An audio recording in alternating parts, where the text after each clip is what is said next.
We, lights, camera, someone. Carnival is a movie with women in the festival. Yes. Carnival is a movie with women in the bacchanal. Carnival is a movie with women with the pretty girl. Carnival is a movie. This one is international. Stars. All right. Yep. We are here with you. Good evening to everyone that tuned in to tonight's program. We're going to kick it off in just a few. But before we kick it off, we got to say we have a missing member of the crew tonight. Martin Al Amin on assignment. So he's going to be missing tonight. But myself and Selector Sherwin, will be. You can Yeah. cook it up. Yeah, we're going to cook it up. But before we get into it too tight, Sherwin, you got to give them the disclaimer before we get into tonight's conversation.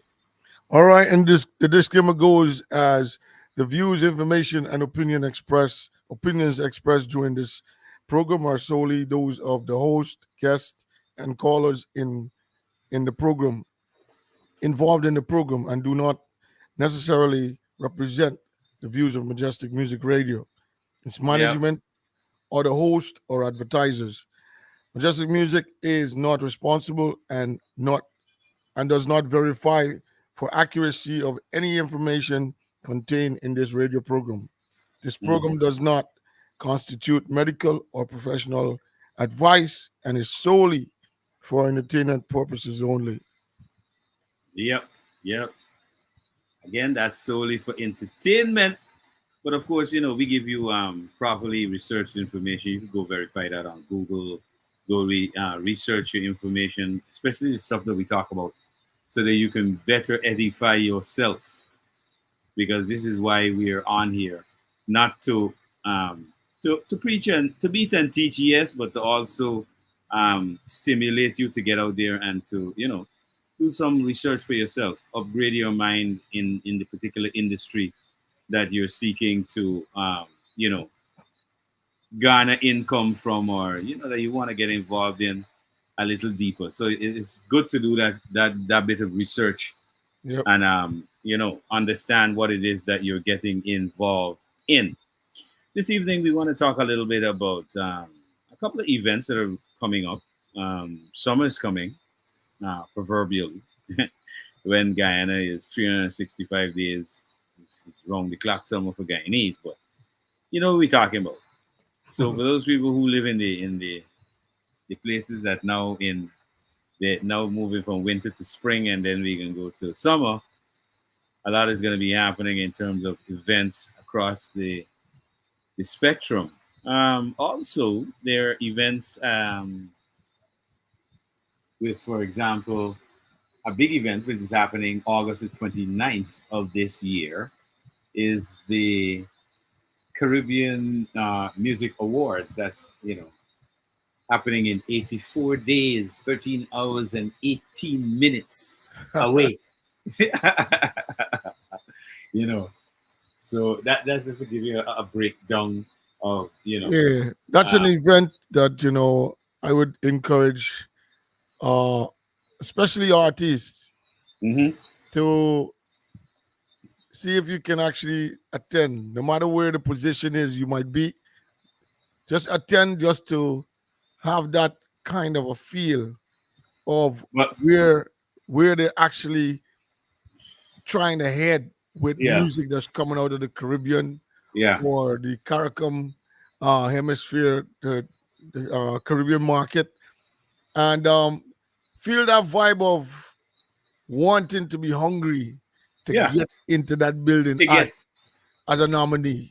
But is that the only way they're going to get into that building, I was just going to make mention that June the 30th is the time where is the expiration of the time for you to nominate your artists or producers or whoever in whatever categories they have, June 30th is the deadline for submission. So I'm hoping that we're not gonna have the same repeat like previous years where Guyanese artists and supporters of Guyanese music were saying, excuse me, that we weren't getting on the Caribbean Music Awards because it's right there, it's available.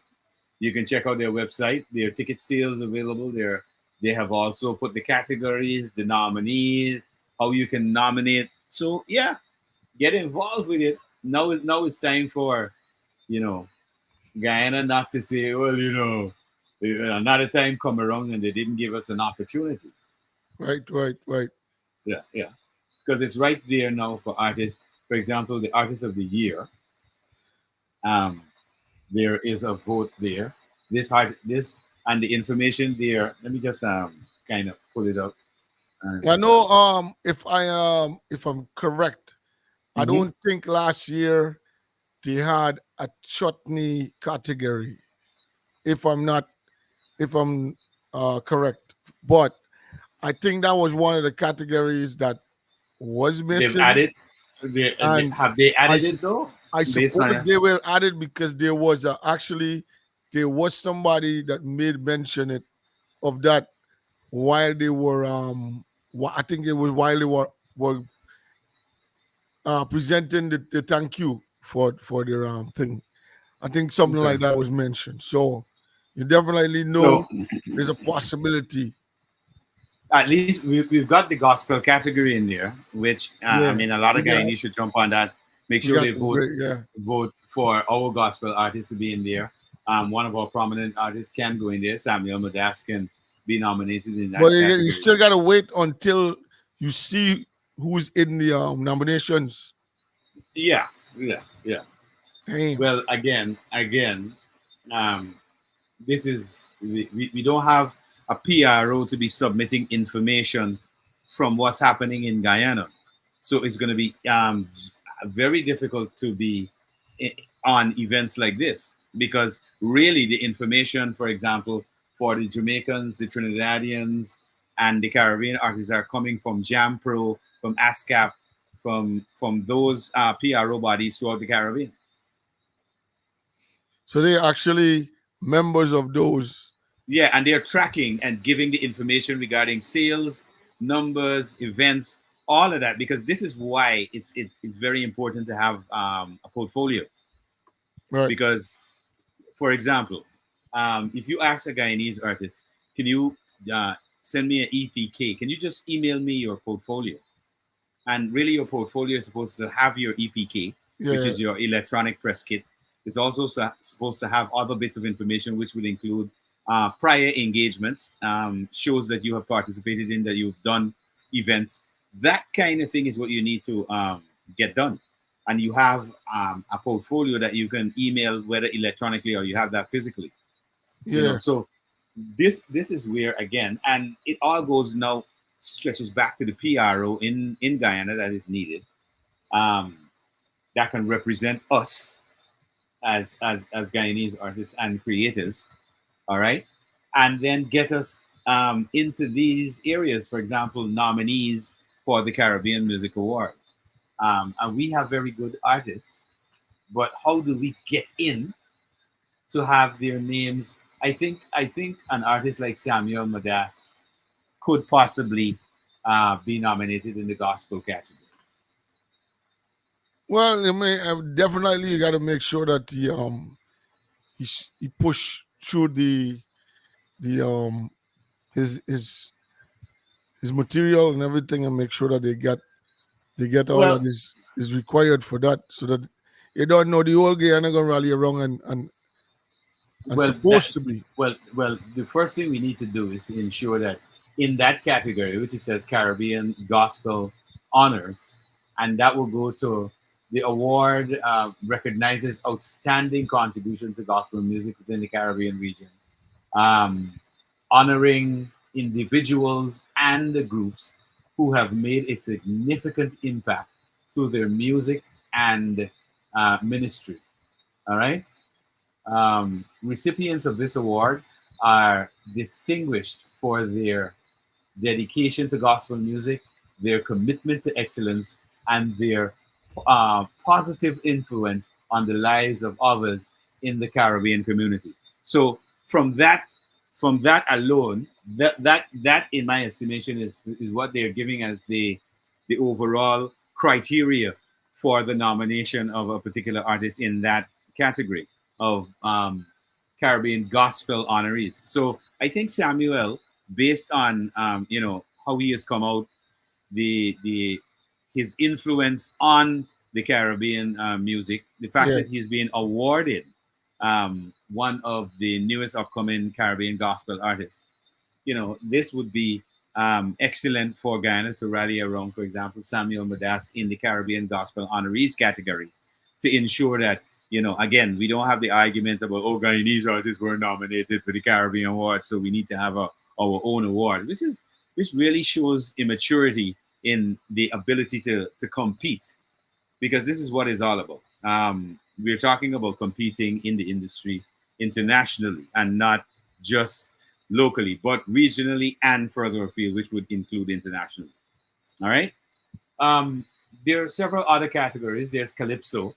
Um, I don't know if we want to enter some of our stalwarts who have been around for a while in those categories.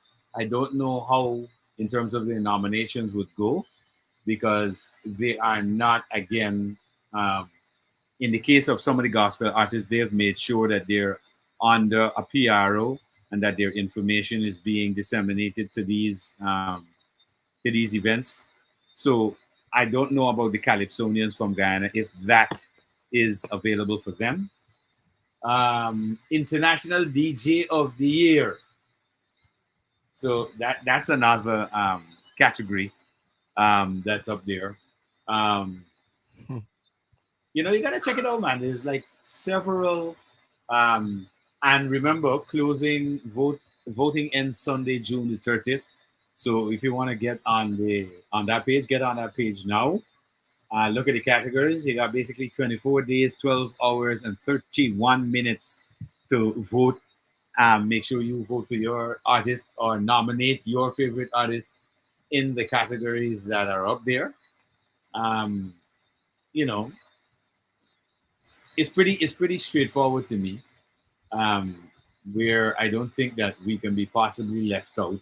I know they're looking at numbers as well, but I think as Guyanese, if we look, for example, if we look at Samuel Madas's numbers, he's got some good numbers, which I think can basically compete internationally. We have other artists who've got numbers that can compete internationally, but I don't know if they're, let's say, well known in Guyana. You know, they're not very well known. For example, we have one of the biggest soca artists in the Caribbean since the early '90s, who's Militant, right? The guy who brought to the world groovy soca, hot and Yeah. groovy. All right, he's been around, and Guyanese haven't recognized him. They haven't reached out to him for events to have him in Guyana either. And he's one of the premier artists across the Caribbean, and one of representing in Trinidad as well. Even Trinidad and Tobago artists cover that song coming out of Militant, who's a Guyanese artist. Militant is going to be on Caravana um, this August in Canada. So we've got to look at the real artists that we have, support them, and that will catapult the industry a little further and help with its progress and its whole development. But again, I'm hoping that people really take up looking at the Caribbean Music Awards that's coming up real soon. It's coming up in August. Um, to be exact, it's August the 29th, 2024 at King's Theater in Brooklyn, New York. So you got 81 days, 12 hours, and 28 minutes to kind of decide if you're going to be there or not. But also make sure you check out the categories especially for the Guyanese artists who had a lot to say about it. You have There's a big 24. it was a big views down after. Yeah, it was a big last year's views show. though. Yeah, There was a lot of back and forth, and Mm-hmm, you know, mm-hmm. what I mean, now there's the possibilities. Yeah, You know, what I yeah. mean, so And we were mentioning it before, but now we're actually bringing the information to the fore because you got 24 days, 12 hours, and 28 minutes to ensure that you can go there and get your artist nominated, get into the categories, vote for your favorite artist from the Caribbean as well. Because let's not be selfish. If we want the people from the Caribbean to get involved with our industry, get involved with our music, to like it and support it, we've also got to show that support. Not just from, okay, well, we bring Caribbean artists to Guyana and have a show. Yes, this is because we're consuming what they have to offer. All exactly. right. And so that's not real support. We are the consumers. We are the ones who are demanding that they come so that we can consume what they have to offer. But we have to have that reciprocated as well. And we've got to make sure that we're putting out the best material out there so Yeah, that, they will also do the same thing, support, vote for our artists to be nominated in various categories, especially in the Caribbean Music Award system, because I believe that this system will grow to the point where it will then rival basically the Grammys in the US, because this is why this is here, to really acknowledge the contribution of Caribbean artists. Because the Caribbean is a pretty small region. Guyana with 750,000, Barbados with like just above 200,000 people, Trinidad with about 2 point people. It goes through. So throughout the Caribbean, we have a community that is a full market that we can then capitalize on. That I think that we should be capitalizing on. So I think the Caribbean Music Award is representing the entire Caribbean. And on the performance and competitive stage, this is where our artists need to shine, because we yes, we can shine at home, but when we say dance a yard, we're talking about the entire Caribbean, because the entire Caribbean is where we are supposed to be marketing our music throughout the Caribbean. And when we do that, then it will be taken to the next level. It goes to North America, you know, correct. um, Europe and stuff. People will export it without you asking, but you've got to ensure that there is a promotion that is keeping it relevant in the Caribbean, that people will then like it and take it further afield. Exactly. Yeah, yeah, yeah. It's Yeah, it's man. not it's not it's not rocket science at all. Nah, simple as that. But you just gotta get in the act of getting on the website and Mm-hmm. figure out what you wanna, or what you wanna choose. Uh huh. Get your information down, however they need it to or need to have it, Mm-hmm. and like Well, everybody says, it's either. It's one of the two. yeah. You have nothing to lose. You want to get out there. You want to get your name Mm-hmm. and your product out there. You know Yeah. what I mean? Yeah. Just simply, people don't understand. Just simply being nominated is a big plus. Mm-hmm. Not you don't even have to win the category. Sometimes Mm-hmm. just being a nominee, you Mm-hmm. definitely already start reaching that next level. Your Okay. music, yeah. True. That's a fact. But while we're on this topic of the whole Caribbean Music Award system, there is a performance of the year category as well. All right. Um, there is this individual is awarded this category is this individual is awarded for their ability to command the stage and maintain the engagement of the crowd. He or she is classified as a showstopper, Mm-hmm. is a crowd favorite, and a consistent deliverer, delivers amazing content or amazing performance. So Right. you got categories, bro. I think we have a couple of people in in Guyana that are, I mean, they're really good um, in terms of that area. They're really good at emceeing a show. Mm-hmm. Yeah. I didn't know though. Well, you see, this is where again talent any talent, even MCs in Guyana, have to have a management structure as well and a marketing structure, because you've got to solicit events that you think will up your standard every time that you're presenting. So if you want to pursue, this is what I've been saying all the time. If people want to pursue a certain career, they've got to look at it seriously from the business aspect, Mhm. and look at it and go at it in that form. you know there's also a category called Camper Band of the Year, which I haven't seen before. Yeah, yeah, that was there last year. That was there, yeah, last year. Yeah. Probably I didn't remember that, but that's Or, that or, that's a or bit this is odd. this is a band, right? Yeah, this No, is it's like band of the year.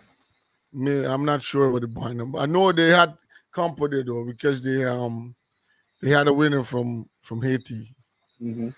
And then Yeah. there's also the vote for the female soca, reggae, and dance all of the year female artist. And Right. of course, this artist is awarded a recognized male or female artist who has made a significant impact on the music industry through his talent, charisma, and artistic achievements. That will be your accolades, of course. The artist um,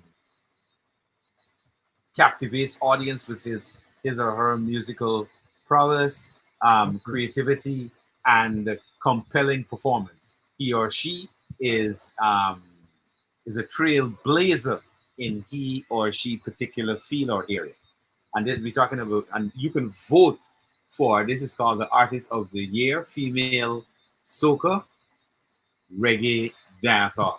Sorry, I didn't need to say female alone, male and female categories. Woohoo!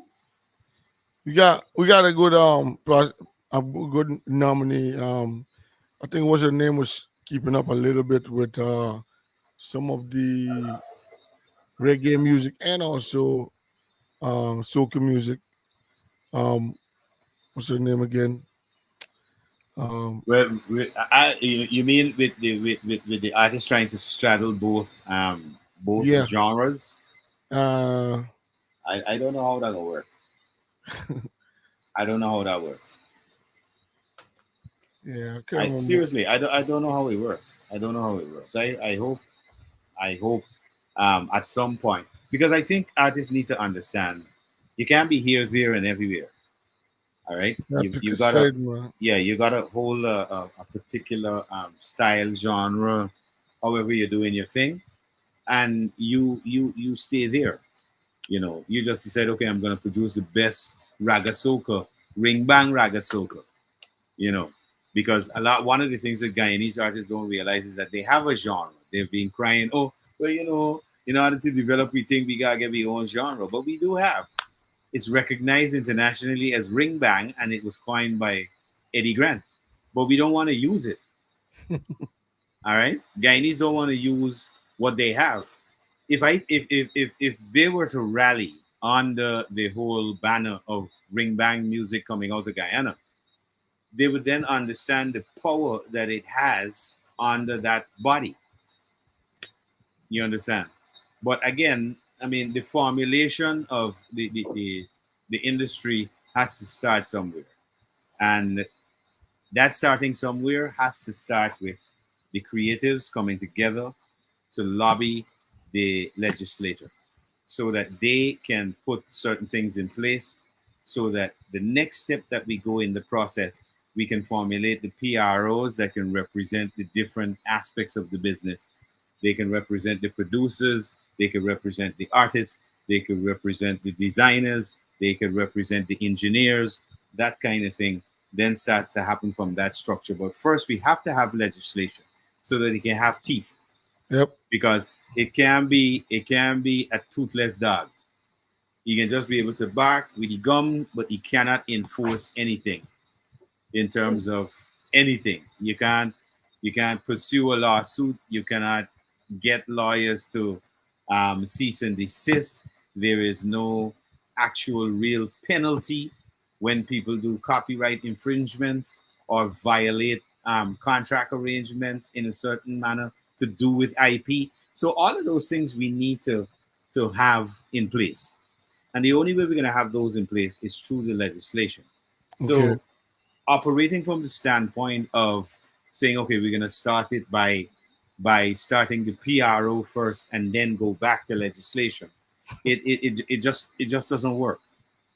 Right, yeah, it just doesn't work. Yeah. So Yeah. we got to understand the stages of the structure. So it's got to start with the legislation, because if you go to the PRO first, that means the PRO will be a dog, well, a poodle without teeth, because it can't do nothing but make a set of noise. So the legislation is first. Um, coming together and forming, I think coming together and forming a body that can then lobby the legislation should be first.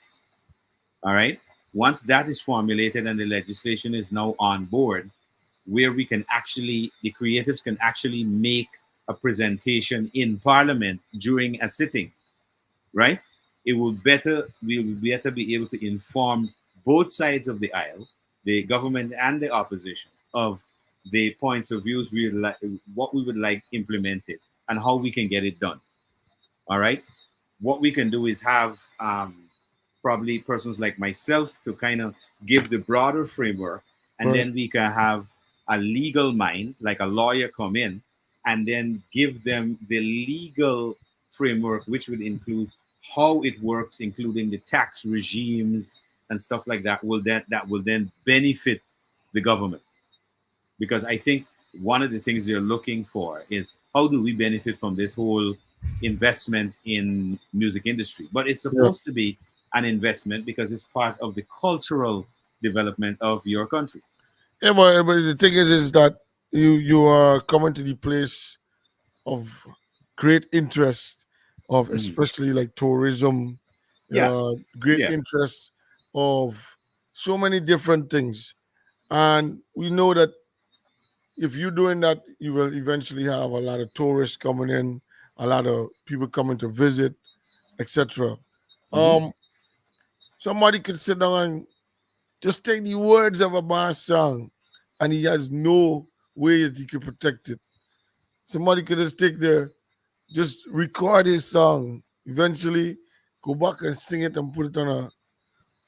But the funny thing about it, several Guyanese artists have indicated to me that they felt that somebody had infringed um, on their product, on their copyright. Um, Up to the other day, one of them reached out to me and he said, "No, Malachi, I don't know how you do a comparison here for me and tell me if this piece of lyric that came out of a very popular Jamaican artist by the name of Massacre, if this is not my lyrics." And it sounds very much like you know like the guy's lyric. But again, what you got to understand about the music industry, it's about time stamp and first come first serve. So if he was registered all that information and stuff before you, Mm-hmm. well, unfortunately, how the business goes is cat eat your dinner, unless you have further proof beyond the point that he has registered that to say, well, this is my production. That means you got to go back to now date stamping in a computer where the actual file of the production was made. All Yep. right. So if you don't have that information, mm, mm. So there You're is where, yeah, out you're like out. so. You're out. You're not making sense in terms of getting any reprise for getting back your stuff. And this is the business. This is not, oh, people being wicked to you, because that's the thing with our people. Um, when you tell them do business, they don't want to do business correctly. But then when something goes wrong, they tend to say, "Oh well, they blame it on other people, and not look at it that, hey, this is my responsibility to understand the business, understand what I'm getting into, and to make the proper steps to ensure I'm doing the right thing." Yep. This is where we really lack the info, and I'm hoping over time, that we come to grips with it. Um, and as we do these programs that we do, that we're able to edify and reach more people. so they can understand that, hey guys, this is what we actually are supposed to be doing to make the business of music from Guyana beneficial, and to grow the industry where we can now bring younger individuals into it as well. Exactly. Because that's the whole drive. We gotta bring young people in the thing. We can't have the thing like, You see, the thing is, it's all about most naturally. Everything is seasons, and even though uh even though older artists might be singing for a long period of time, mhm, if you notice what's happened many times they actually an artist. Well, we know most times they love to stick, or they're stuck in a type of structure yeah, when they're not elevated to what today is of today. Right? It, mhm, it goes with any individual on a normal day level. As you get older, you realize that there's certain things that you actually miss because it's going at a pace where the trend is what's trending today. And we know that even in my time, you know what I mean, mhm. whatever I was doing in the period of time that was fun for me and my friends around me, man that was there before me, even though they're still in the music business, Mhm. they're not interested. They're not too happy about it. So so you just gotta make sure you know get these young people involved, and they bring that kind of that kind of a crowd of interest with Yeah, what they bring a lot of energy to the whole vibe. exactly. And that's where you gotta invest in, because they give you a longer term of of the sure investment. If you're Hmm. dealing with business, you know for Yeah, sure you can they have a longer time span. They have longevity. This is why exactly. older individuals don't get record deals. Because really and truly, hate to put it raw, but you're too old. You understand? It's a Yep. problem with a lot of our artists as well. Yep. Um, you basically have to have a hit song out there already to basically stay on the stage for a long period of time. That's how it works. It's simple as that, really. Um, Yep. for example, a lot of the artists that you see now that are older artists now, the reason that they are still on tour and they are relevant to this day is because obviously they have had songs that were relevant, hit songs that were relevant. People remember those songs, you know. Oh, excuse me. And people go back, and the whole nostalgic thing, reminisce. Okay, good. This is what 90s dance hall or stuff sounded like. So people tend to go back to old hit music. So you gotta have a hit song out there already as an artist who is up in age in the business. Because it resonates with a concept, maybe with a certain uh type of crowd, according Hmm. to the age level, according to the concept of the because we know that Maxi Priest, Hmm. Warrington Levy, Perry Salmon, these Hmm. guys are older guys. Their Yeah, those are music, those are those are the 90s. Then real classics. yeah, reggae Their and dance all music, that. their music is not forgotten that easy. Their music has some kind of Substance. it has a catch that even a younger person, catches on to the catch of the Well, I music I that they I, have. I won't I wouldn't even classify it as catchy. I would call it the music has substance. It It got has some good substance. it got All right. substance and it got relevance to this day. Yeah. So because good music is music that could cut across time. That's what we call good music. That is what we call hit music. It's Right. like, you remember when we were talking about some of the old greats, for example, like Louis Armstrong, with the writing of "What a Wonderful World." Now, if you look at just the lyrics of "It's a What a Wonderful World," like I was saying, a child could have written that song, but a child could not write that song. All right, that song is so complex. You have had to had so much experience in life to be able to look at it from a simplistic standpoint, to be able to write that down so that even a child could acknowledge the words, but they could Exactly. not actually put that Put song it together. together. You know what I mean? Saxophone Louis Armstrong is a genius of his time, bro. Yeah. What a wonderful world. Hmm. That song is crazy. Yeah, but I just wanna encourage everybody to understand the the importance of gaining the experience not only as an artist, but you could go out to the Caribbean Music Awards. You got young artists coming out. Another set of Hmm. folks that I would encourage is managers and producers. Yeah. You're interested in that area, that Because place. you got a network. You Yeah, can't you gotta do it make sure alone. you You go got a network. around, look at what the atmosphere is like. Don't be too, locked off and put yourself in a nutshell. You gotta Hmm. think big and think out of the box. Yeah, you got to Cause think you outside know the what's box. gonna soon happen? By next year, I'm sure, when international artists realize that Caribbean Music Award is getting popular and they they're hungry for awards. They are going to be vying to They're get gonna into the very eventually region. they're Exactly. gonna do a lot of collabs to get Yep, to into get the market. into the region. It's the same thing like what they did with Afrobeats. Exactly. All right, So it's if the same thing.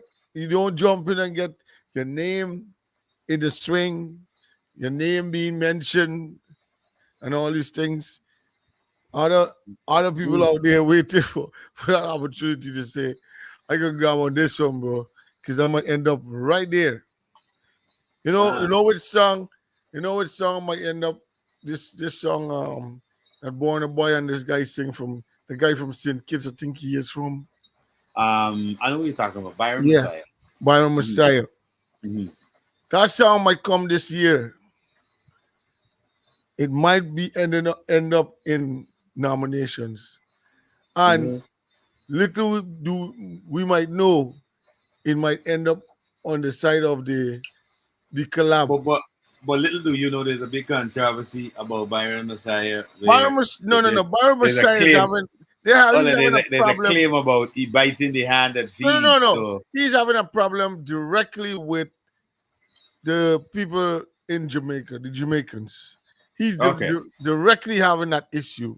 But in the sense of what his music did and the listenership and all these Yeah. different things and the amount of shows that he hit Mhm. Uh-huh. because of that song, there's a possibility that song might end up in the nominees. Yeah, there is a You never possibility know. that. Yeah. Yeah. Another guy to look. I don't know if it's gonna be this year. He's gonna end up in the categories. Mm. Is Nige Boy as an upcoming artist or the brand new artist Well, category? definitely he's gonna be nominated Of course. as the hottest upcoming artist. That's for Yeah. sure. These are the things that's gonna rock. Well, You know what I mean? this is what we have been trying to get our artists who favorite, because when we started our basic drive to promote Guyanese music, Trinidad music was nowhere on the map. Right.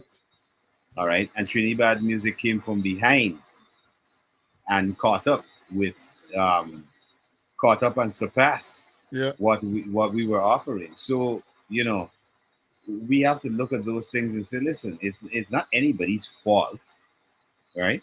But it is our fault that we were unable to get our thing together with the legislation we're talking about, get our protection, because we can't expect to be protected out there and nobody else's stuff is protected by us. Exactly. So it's a two-way street. It's not a one-way thing. So we have to have a clear understanding of what that particular direction is and work towards that. And for the artists in Guyana, we've got to really look, because what I've been doing for quite a few months now, I have been linked with a few. When I say maestros in the business, I'm talking about maestros across the world that produce some of the best artists, from Eric Clapton in London, in the UK, Yeah. to artists in Jamaica that do productions at Lego Studio in Jamaica, in Waterhouse. So and everybody has said, listen, Guyanese artists, they're coming up. Their writing skills, the ability, the use of words to convey messages very quickly, they're getting to that zenith point. It's like it's a developing industry, but in order for it to develop, we need to have an enabling environment that allows the artist to focus all their attention on producing good music, putting out good production.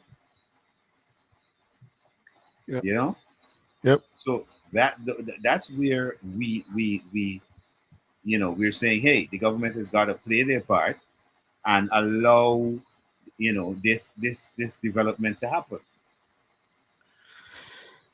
I don't know, man. It's a very sad situation where uh, everything is easily categorized as political in Guyana, Yeah, instead of it being properly approached in a yeah. way that this is coming to you in a neutral way. No, no, Because this issue is not political. This is a social issue. no, This but is I'm a social saying development issue. it is easily categorized. Because let me tell you something. One of the worst things that I see that happens down there is, as soon as the opposition or folks that is blogging and is more in the sense of not for the present um government, that Uh-huh. is not a supporter. So Yeah. the first thing they do, they pick up somebody's concern and somebody's issues of what they're trying to work and deal with. Uh-huh. And then they find a way to push it into the sense of, it's because, and it goes straight into the political side. That Why have they never picked up this particular issue? somebody a man will not pick up something that they don't want to go through the whole fine details to understand properly what they're talking about, instead of just making noise.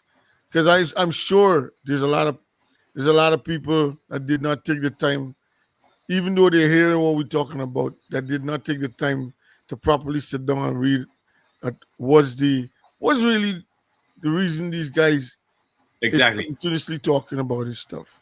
Because of the importance of it. It deals with every facet, because IP law deals with everything coming from the mind. Everything that you could think of is governed under a particular law. But they could have put the pressure on, in the sense of talking something that makes sense, instead of doing that kind of a gimmick blog. You know what I Well, mean? but this is what I'm trying to say. Instead of going down the road of believing that you could put the cart before the horse, you have to understand the unique circumstances in which your country lies or dwells in. All right. And from that unique circumstance, we know Guyana ain't got updated intellectual property right laws, Right. right? People who are CARICOM involved lawyers know this about Guyana already. We had one of these lawyers that we had on our program, Lloyd Stansbury. All right. You can check out our Guyana Industry show page, and you're going to see that particular interview up there, as well as interviews like, for example, the owner of Jack Russell Music, Yeah. who was indicating was giving more of the Indian ins and outs about publishing and royalties, and how that really develops and how that can affect the artist and the lack of IP laws in the country of origin, how that would affect the artist development. So once you could go back and get all this information on our pages, and of course you can look back to prior programs that we've done interviews with individuals who, have disseminated information that's really, really pertinent to the Guyana music industry development. Because these are people who understand how it works, because they were there in even the development of the Jamaican music industry, Yeah. you know. So they're able to give us good ideas. And one of the things that I think our artists need to look at, our creatives overall, we're talking designers, whether you're doing computer graphics artists, you're doing music videos, photography, all of that is covered on the IP. Now, all of these people, at least in Guyana, make up over 5,000 people in the creatives, right? And do you know that 5,000 people is a seat in parliament? Now, if you find that the politicians are not paying attention to the particular issue of IP that deals with the creatives, what the creatives could do is say, okay, well, next elections, what we will do, we will throw our vote behind the party. This is why we need a body. We will throw our vote behind a party that will look at the issue of IP or intellectual property right laws. All right? That is where the effect will happen. Because if you don't have something that affects the bread and butter for politicians or affects their power structure, you're not going to have much movement with them. So, this is why we've been saying first, we have to have a body that can lobby the legislation. And in lobbying the legislation is where we say, this is what we're proposing as a development course in terms of IP. We have a body of individuals which make up a constituent which can benefit you in the legislation, which would be the votes in any election Yeah. that is needed. So you this is where you are adding the added pressure to them to focus on that particular issue. When they focus on that issue now, and they start to then look at the legislation, updated legislation, which they can get from CARICOM itself, because we are the head of CARICOM, but we're still the pirate of the Caribbean. Right. We can get that information and quickly implement it through workshops and PSIs and educating the population on what these IP right laws that are coming in will be about. For example, you and I both know, Sherwin, that during the COVID period, the United States introduced, I think it was 120 new intellectual property right laws. And this was to govern the fact that people were working from home. There Correct. were a lot of apps and different sites that were providing services so that people could work from home. Webcasters and all of that came. They got big. People became billionaires during the COVID period just because of the lockdown. All right, because they And were that, able to see the niche for that. yep. And that's Mhm. where they had to hurry up, fast pace, and Fast-paced try to more cover. laws. Yeah, to cover Exactly.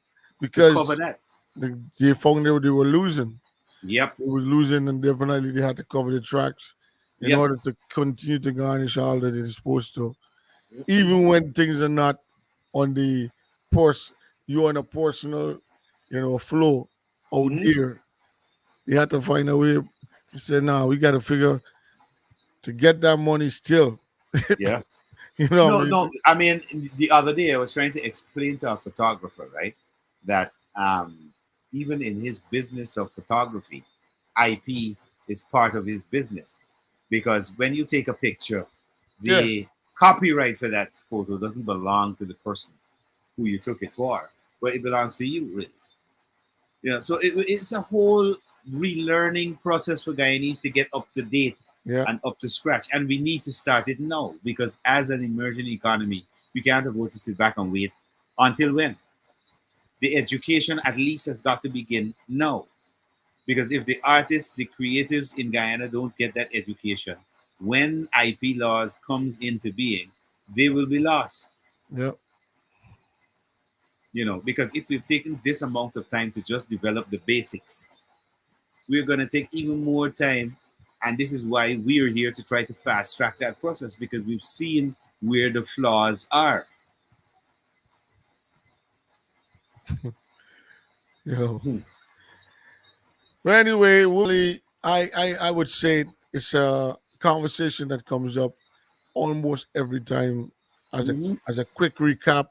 Sometimes it lasts for a good period of time within the conversation. Yeah. And we might think that they are not listeners that is considering to research and also to weigh the options where they need to so that they can actually capitalize. You Yeah. know what I mean? The thing is that is left is for a body to be created, like you said, Mhm. and create that passion to push in order to get the country, to get those laws in place. You see, There, what has been, sorry, Sherman, what has been yeah, restricting the growth really, and I think we really have to deal with it straightforward, is the, there's a lack of goodwill and good nature and trust. okay, All right, because individuals feel like a lot of people feel that once an artist start getting a little popularity and stuff in Guyana, um, oh, the first thing other people who are not involved with the actual business with the artist will tell them, you gotta watch out, cause them manager and people is rob you. All right. Now, I am totally amazed sometimes at some of that conversation because how do you get robbed of what got or what you don't have? Because many of the artists, I should say, 100% of the artists out of Guyana are basically working off of investment which they have taken thrown in or others have thrown in, and they're just repeating that investment over and over and trying to stay relevant. All right, because I haven't seen, especially Guyanese artists on the ground, because I know quite a few Guyanese artists outside of Guyana that have the ability to throw 5 and 10,000 US behind their music and promoting and marketing themselves. well, it's because of the lack of understanding how far it can take you when you are properly, your music is properly covered, and them men don't understand. I mean, listen, the society is this thing sound good. Everybody talking about you. Everybody talking about it. No, but in Um, our estimation, we everybody is nobody. We everybody is nobody because we yeah, but actually that's look. how One of that's the how the first thing, regular look, societies run it. I have told Guyanese artists, have you ever thought of hiring a publicist? All right. Now, one of the things they need to understand is that there are different segments. When you want to grow, you must have certain individuals involved. You must have a publicist because all the media information, the stuff that goes out to magazines, that goes out to social media, and all of that has got to be handled by somebody who is competent in that structure as a publicist. Yeah. All right, and the word speaks for itself. For itself, publicist means to publicize or to promote, to market that particular individual brand music. So we got to get our minds first into understanding the structure of how it's put together.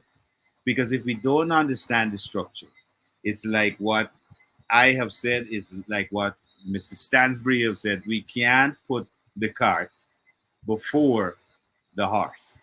It's not going to work. Well, like I said, it's the same. Coming back to the same thing that you said earlier.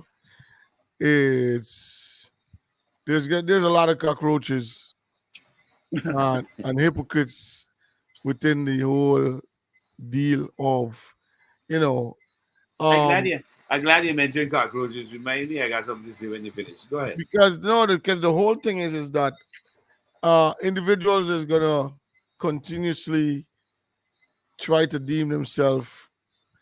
esteem themselves higher than and better than who is trying to actually help or who's No, trying to actually actually, get you what is happening? get you into the whole realm of how the business goes. Of course, if I come to you as a grown man, I got family, I got a full day ahead to conquer for whatever I do during my day. After I got all this information, after all the research that I've done, all the people that I network with, and all the different things, and I actually form a an entity where you can actually and come through us so that you can deal with whatever it is concerning your career or concerning a song or Hmm. concerning you as an artist. You Hmm. know, the first thing is by that man I know what they're saying. That man Look, can just get you on a corner and that man hustling for ask you no. every day, tell One of you the every day reasons, how much more money you got to spend here, how much money more you got to spend there. for Blah blah blah. example, I'll give you an example of this. I'm sure. One of the reasons I mentioned the issue of a portfolio earlier is because, for example, when you're trying to get your music onto certain radio stations for promotion and stuff and rotation, Mhm. you have got to show a portfolio which not only shows your numbers, all right, but also gives the entity the idea that listen, we're dealing with a top tier artist, Mhm. all right. So the idea of promoting your music should be 20% of what you really do is creating the material, and 80% of what you do after creating that material is the marketing of that material. And that is across the board Right. in every sector, whether you're doing photography, whether you're doing book writing, script writing for movies, script writing for sitcoms, short films, documentaries, anything like that. You understand? Yeah. This is why I said IP is not only um, you know locked into to music, because even if you look at the graphic artwork aspect of it, where people create these flyers and posters and banners for different shows and events, if we had, as I was saying, the correct enabling environment, they would be able to benefit tremendously from being able to design those things, because of course you have to be paid royalties for that design. In other words, it's like you creating an ad and putting it up on and having it placed on TV. There must be a percentage of the placement costs that you get, because you are also the producer of that ad. You're the person that created that content. So first you get paid to create the content, but still you get a percentage because of of the cost that's running that content now to market that content. So you get a percentage of that marketing as well. That's continuous. Yeah, you Yes. know, and it goes for a certain time period. After that, it is renewed. Yeah. So we The have to little make will understand. make a muckle, bro. Yeah, you see, Eventually it becomes bigger than the one time collection. look, I'll give you a full laugh, right? In Guyana, the artists could make a lot of money, but they're not focused on the business. For example, when you go to a lot of the parties, they play Stitchy song, right? Right. A lot of the Guyanese parties. Now, Stitchy could have claimed for his royalties in the US if he was properly registered. because the establishments in the US have to pay blanket license, Right. especially if they are events oriented, if they Right. are hotels, if they are certain like malls and stuff like that, shopping centers, they pay blanket license for music. So when you go in and you hearing that light music playing in the background, they're paying for that. Right. All right. So we are not, the artists are not understanding the business aspect of it, and this is where they're losing out and losing a lot because of that lack of education. Man, as much as you can do, and there's so much that you can only do, Malachi. I mean, this is a passion that you've been sharing throughout the years. I've heard you go on interview. Um, I've heard you went on all these workshops overseas, Yeah. went back home, share your a little bit of the knowledge that you gain. There's a Mhm. lot of encouragement, and also whenever your name pops up, I'm talking about especially from big radio announcers in Guyana, you Mhm. will find them actually giving that kind of a appraisal in the sense of this is the man that is always behind and trying to get Guyanese music to where it's Right. Not supposed to be. not not a seasonal thing, Right. because It's let me always give you a laugh. Let me give you a laugh that I found hilarious. Well, of course, James Bond and my artist Negus had started a stir online in Guyana on social media about Guyanese music and the artists and getting airplay and stuff like that. yeah. And it was a discussion, and one of the very popular journalists in Guyana, Gordon Mosley, got involved in it. And he Right. mentioned, he said, all this hullabaloo about Guyanese music, let's see how the support, because mainly it's about the support mechanism. Let us see if it will last, because we're hearing people, we're seeing you posting music, we're seeing you talking about it. Let's see how long we can keep that level of support up. All right. Gordon said, I will give you until the end of May. All right. Now, at the end of May, on the exact day at the end of May, I came back on and I created a post and I said, imagine the Gordon had said this and it happened. And he win It's the race. on right. It's unbelievable that our people would argue about um, their music and airplay and all of that. And at the end, not even a full 3 months, it will all wither away on social media, because if you're gonna keep up a pressure, it can be for 3 months. All right. Exactly. So when I made that statement and I put it up on my page, a young lady decided to share it to her page Right. and then start to like lash out at me for saying, how am I to accuse Guyanese for not supporting Guyanese and Guyanese music? So Gordon replied.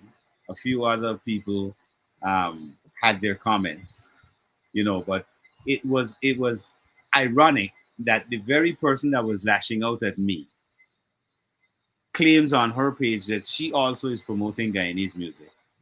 Some of the videos that she has on her page are created by me, right? It's totally funny. It's totally hilarious, right? I thought it was so funny. And all I said to her after, I said, you know, just for fun, I could actually just get your page, just strike your page and remove my material, but I am not that petty and don't have really time to waste. Because if she's claiming that she wants to promote Guyanese music and the culture, well, go ahead and promote. Why are you angry because I kind of just looked at something that happened and said, hey, this makes sense? Because if we're supposed to be promoting our industry, our music, and we can't keep it going for you know a good little while, we definitely have a problem. Yeah. And is a problem we have to look at seriously as Guyanese. You understand? And this is where we I don't know. We I don't know. We want to sweep the problem under the carpet. I don't know what we want to Yeah, but it was always a culture, Guyanese culture, that um foreign or international content is what to look forward to do. Or over is over better. over local content. Hmm. Um, when it comes to local content, it must be gimmickal and not of so much serious, so that you can say, well, Well, yes, okay, you no, guys are gimmickal or comical. right. Mm. So it's more respected of what is coming in, more than what is created within. And that's some of the things that can actually hurt the society when you don't realize that, what, we want to make sure that we preserve what we have, all Hmm. right, and also, Advance it. yes, advance it, enhance, whatever, however you want to put it. But Yeah. the whole thing is what kind of passion are you building up with what's coming out from within? You know what I mean? Hmm. From time to time, you will find that there's a season that goes to that angle. Hmm. And then when you realize, because of all the lashing out and the fighting and the bickering between these guys, and knowing that yeah, it's a small society, Hmm. almost everybody knows what's going on throughout the Somebody who length knows and breadth. somebody who knows somebody who knows somebody. And let me tell you something. One of the easiest things to do is to, and that's one of the things that I have pulled myself away from, is getting somebody to hate somebody without them knowing really who the person is, or getting somebody to hate somebody because of what you come out and say, just because what you have a lot of people, like, okay, you come out, you have a lot of people that follows you because of the nonsense, some kind of nonsense that you does every day. Hmm. A man is coming out with something valuable or valuable to say, well, okay, you know what, this making sense. Um, where these touts at, in the sense of, people start calling this guy up to say, you have anybody you working with, whatever, whatever, whatever. The people are more, in that kind of frame of mind to say, yo, this producer call me, that producer call me, this person want to work with me, that person want to work with me. It brings some kind of sense of awareness, right? But Hmm. by the time the man could even think about it, he get knocked, he get lashed down because so many people come. Who is this one you know? And that's how it goes. So there's no preservation with Hmm. nothing that's coming out most of the times. You know, um, I would say Samuel, and there's the some of the other gospel artists, because Hmm. of the culture and because of the let's put it in a sense of the religion, instead of, there's The a area that body they're in. Yeah, yeah. There's there's a a body. body that holds towards that, and that Mm-hmm. pushes, so you know for sure it's within the realm of singing to the sense of belief, right? Hmm. Also, the chutney, like what's his name was talking, Malcolm was talking to us one day.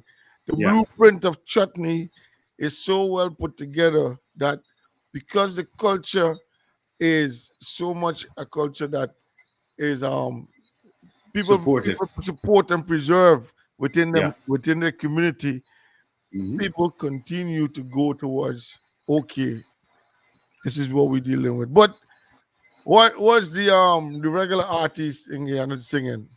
They're singing mostly what is coming in from all over and trying to sing different genres, and Exactly. it's not really something that is embodied to say, yo, this is what we know, this is how we can deal with it. You know what I mean? I Hmm. don't know. Something is lacking somewhere, man. Well, Something is again, it is lacking from several standpoints. All right. But if you're focusing directly on the music, um, we haven't been able to fully explore and develop our sound because of the lack of the knowledge of instrumentation, right? Instrumentation is a big part of what kind of makes our music sound. We got good music, but it sounds a little. What kind of instrument we got that could be included? No, no, no. Okay, so we When I got say when I say instrumentation, sure, I mean, for example, each genre, yeah, all right, has different instruments that are unique that identify that genre. For example, correct, in reggae music, there is the correct. right the one drop. Now that comes in variations, whether they speed it up, slow it down, there is variation, but it's still the Hmm. all right. Now in Guyana, one of the guys that I kind of really looked up to, this is before he died, was Spider Man, a producer, right, from Linden. Spider and I were discussing what would we kind of label. For example, Trini got Trini Bad, Guyana got Boom Drop, right? And it's something that Spider Man came up with when we were in discussion. And I said, Spider, our thing is different today, and it has a different rhythm, a different tempo, everything. So we should have a name for it at home. Although if a man take it to Jamaica and you hear it, he might say, well, this sound like dancehall, just like Byron Messiah song. All right. But Yeah, in Guyana, we would know it as boom drop. All right. We would know we got ring bang, we got boom drop, and we got chutney. You understand? Those are the three kind of individual genres that I isolate because Guyanese artists do not do dancehall music. I mean, they think they are doing dancehall music, but it's had a different sound. It has a different twist. You understand? Your whole arrangement of your words and phrasings are all different. I think one of the reasons why the one man band got so popular fast, right, Mhm. is because it's close to the culture, especially the culture of what do you call it? The quick kind of culture, the folk kind of culture. If Yeah. you listen to the instrument and how them Mm. the rhythms of them man adapt into the whole, Yeah. it's like a dudum, dudum, dudum. Most of the time that come in that kind of background. Hmm. So it's easy catch, right? Is a movement. Is a Yeah. dance. Anything that it gives you the rhythm to move is what is going to be catchy. Do you notice or have you noticed that Guyanese is not so much inclined to road march soca? They're more into groovy soca. No, well, I'm not this is why. This is why I'm artists like not sure if this is why. anybody ever look Yeah, at it. yeah, yeah, yeah. Guyanese are not into, and you could no. If you see, if they pay attention, they would recognize that.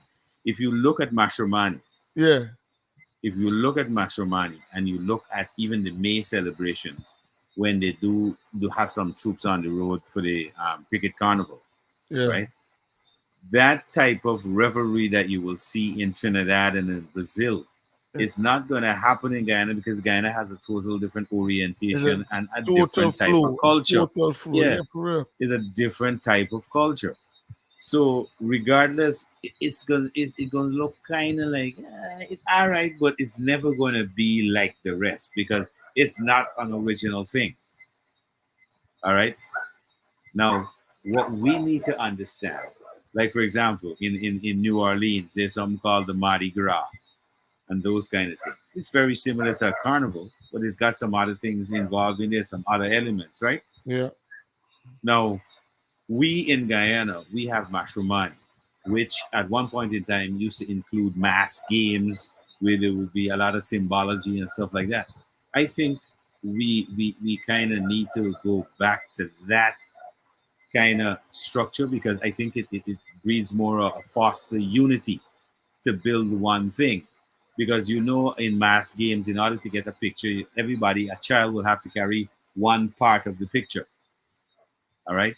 So Yeah. if we start, if we go back to some of the original things that we had structures in Guyana, like for example those type of games, it that is what we originally were structured on. We were not structured on, Mars games and me pool and them thing. yeah, yeah. Those are our cultural things, and we should have kind of, what we do is you enhance those things.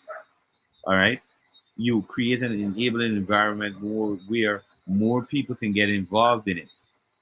All right, the you have an excellent terrain for example, all terrain vehicle racing and all that kind of thing. There's so much that Guyana has to offer, really, you know, and all of that again covered under our, we have to get protectionist laws to be able to do all this stuff that we're talking, you know. Well, that's very much important. It should be of importance to for the people, but of course, um, still got to get that. I hate to understand to say that, you know, there is no there's no way that things are looking up as in a sense of projection. We know that there's some leaders, or if even there's a ministry that's pushing from their corner, or and then you maybe have another ministry pushing from their corner to say, you know what, we need to come and get with the times, get with the because there's so many things coming out, so many Hmm. things happening, Yeah, and this need to go. We need to put these things in place. yeah. So that's the whole But but problem that's but happening. but but but but again, it's not gonna happen unless the community of um, creatives, because I can't say artists, right? It's not just musicians and stuff. You know, it deals with other aspects of it, because you need publicists, you need marketing people, you need photographers, you need videographers, you need writers, you need designers, you need people who understand lighting, people who understand engineering, you need backup singers, you need a whole heap of things, bro.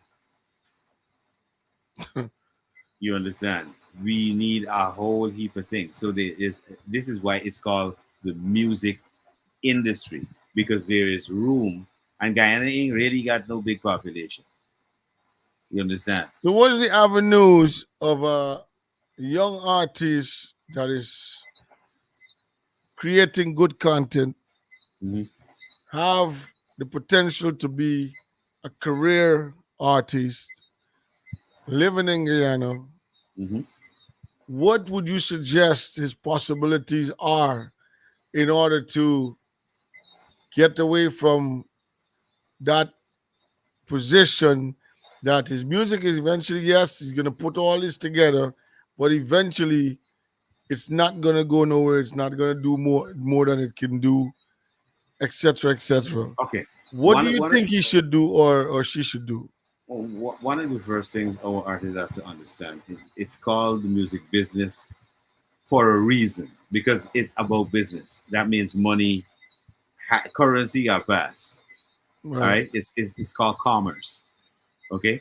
Now, we, if for example, an artist will hire a manager, the manager is responsible for the day-to-day running and advice to that artist on, listen, I think we should go down this way, this is our direction, etc., etc.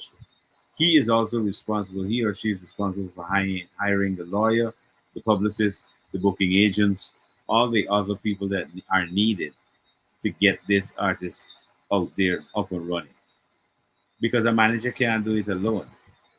The publicist has a responsibility to deal with the social media, the marketing aspect of getting that artist out there.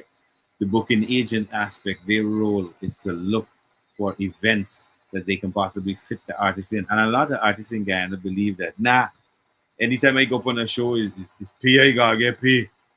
Well, unfortunately, let me enlighten you that a lot of the events that you see, even when Jamaican artists come to Guyana, they do come to Guyana sometimes paying their own fare and everything just to be on a stage here in Guyana.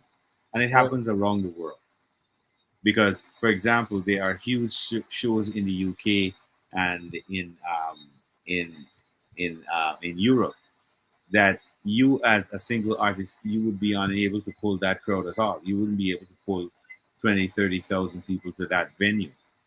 But the promoters, because they can bring multiple artists to that venue and the crowd capacity can take a huge crowd, then you can then have that mass of crowd to um, drop your music in front of.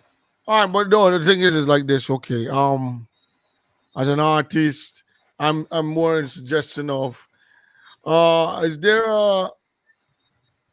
a label that can actually be signed to?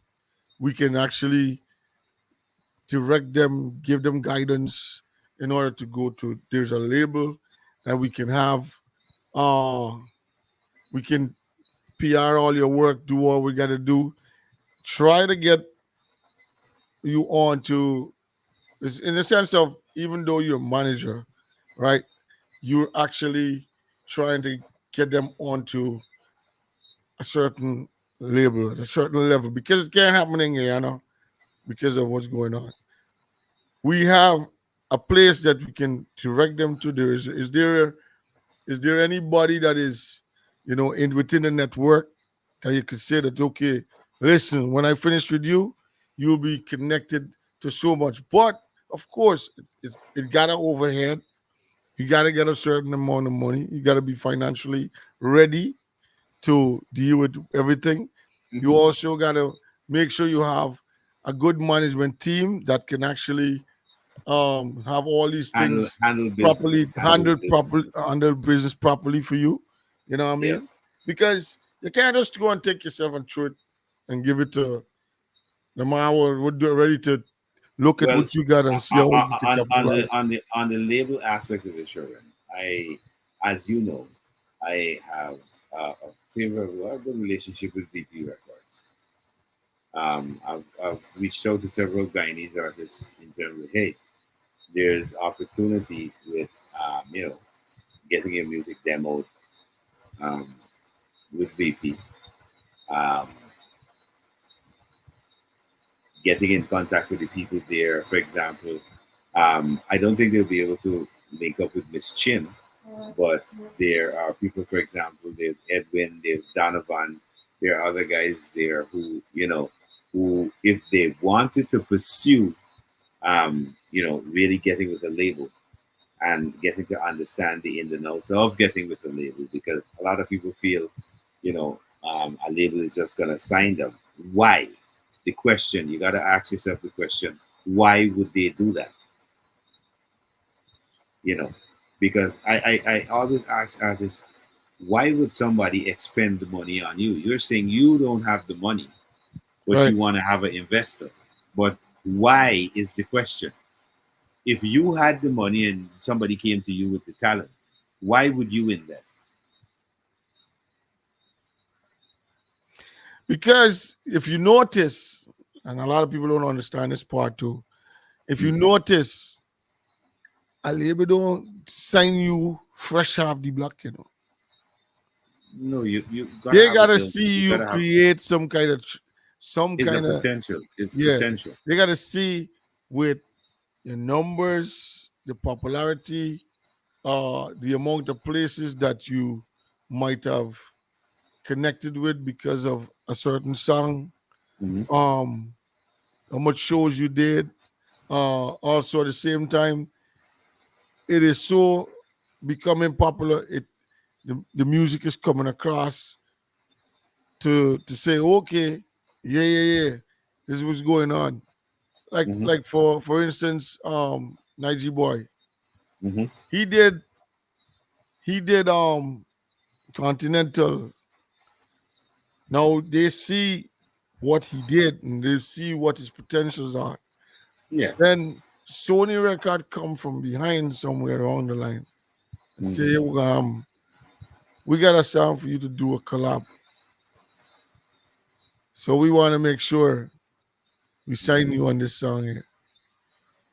You But you understand? see, what you got to understand as well too, sure. Jamaica has a pretty strong functioning music industry, You know and what? Well, it's he's well connected. more on this side of things. No, even if, but Yeah, the people who are structuring those kind of arrangements correct. Yeah. would be individuals who are deeply ingrained. For example, this lady who is very integral in the Jamaican music industry by the name of Sharon Burke, Miss Burke, would have been instrumental in that arrangement with Sony and Najee Boy, because if you notice, she was able to get the artist CJ. TJ. Yeah, one of those big deals with Yeah. Sony and Warner Music. So That's yeah, what I'm saying.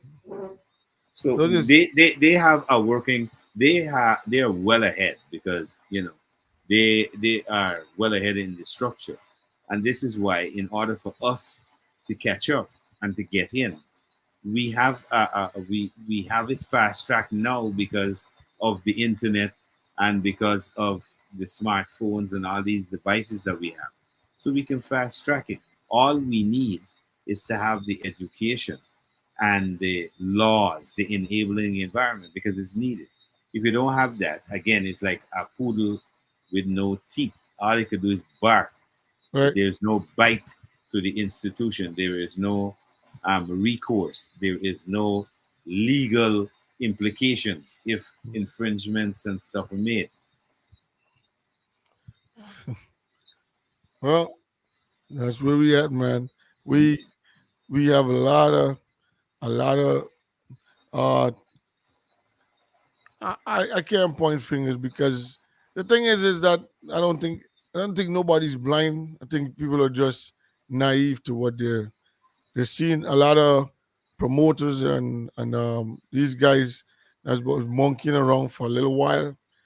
Mhm. Try I maybe feel that they maybe get it serious and understand what they're playing with, or they just ease off to see if anybody gonna forget and then come again.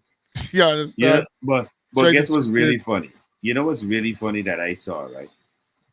A lot of them are claiming, oh, we want to go on the international stage, we want to go on the big stages, right? No, one of the things I saw, there was a Guyanese dancehall artist on a big stage, and his performance sucked. You know why? Because one, he didn't understand how to command the stage. That was one, and secondly, he didn't.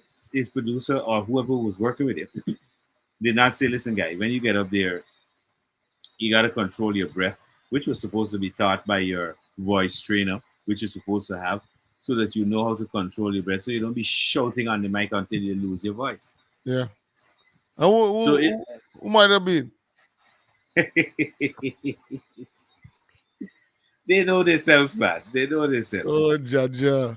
Trust me, they know themselves. You And, know, and I really expected a lot better.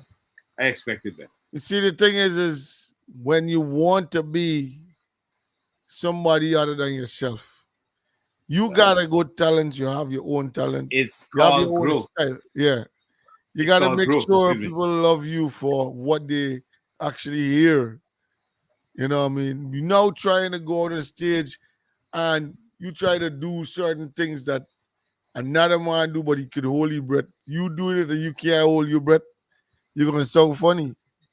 You sound You're gonna funny. sound stupid. Yeah, You sound definitely. funny. You sound like you're losing your breath. You're shouting. It's a lot. It's a lot. It's a lot. Our artists have to also learn, and this is another thing too. Our promoters don't really get into choreography of your performance and your show is very important. You understand? So there are dimensions to each aspect of the business, and this is where people come in. One person can do all these facets of the business I'm talking about. They could never do it. Yep. It can't work. The This is why. Yeah. choreography. These the Jamaicans is mastering, which is they was talking about it the other day. They're mastering DJing over the performance, right? So it's a DJ in the background with a laptop, Hyping. Hyping and he's the just performance. hyping, but it's more like a DJ in the performance while it's like a created a hype while Yeah. the person performing. Mm-hmm. The music of which is more the reggae music, for The sure. dancer kind of And the thing. dancehall of the 90s was Mhm. more performance of a band actually, Yeah. backed by a band. You know what I Hmm. mean? And this is the whole game of way it going to this. You see, well, Sherwin, what you've touched on there basically is how the culture is being kind of eroded, right? Because you remember last week, Martin and I were talking, and Martin was alluding to the development of the 808s in the music now and all of that, right? Now, all of that has infiltrated the origin, the original of what we had created in the Caribbean, which is our unique song and beats. Right, All right. right. Now, when that has come in and started to basically infiltrating what we have, so it's taking away from the entire band culture.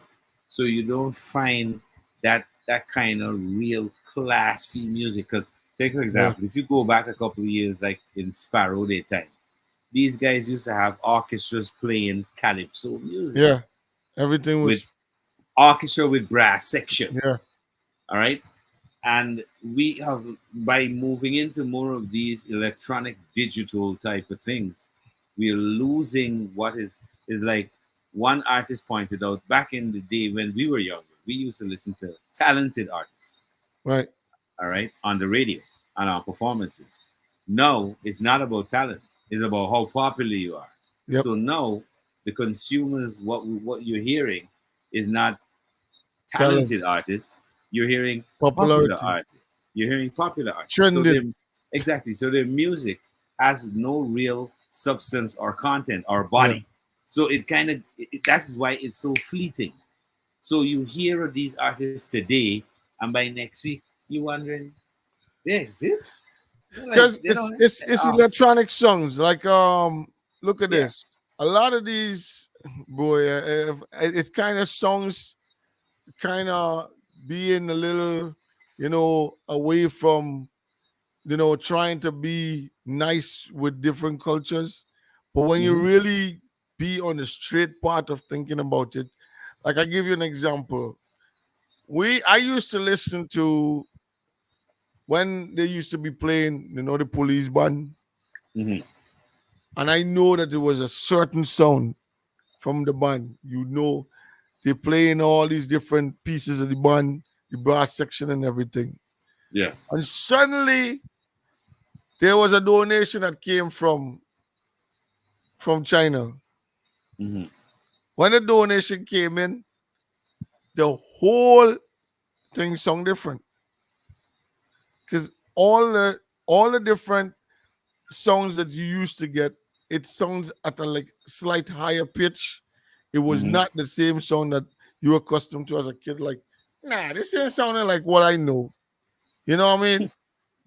And this is the same thing that's happening with where they're substituting the instruments into electronics of Hmm. what these all these hardware and software that they have. Hmm. Because of these electronic sounds, they don't realize it. Because if you listen carefully, like as a musician, you will hear Hmm. the same sound. If you want to hear a bass, you hear the same deep bass. You don't hear that different tone of But but but guitar but strings. But what you're saying is exactly right, Sherwin. If you notice, one of the biggest sensations in reggae music in the last 15 years was Chronix. Yeah, And why Chronix was able to do that was because because of they're the using the band. instrument.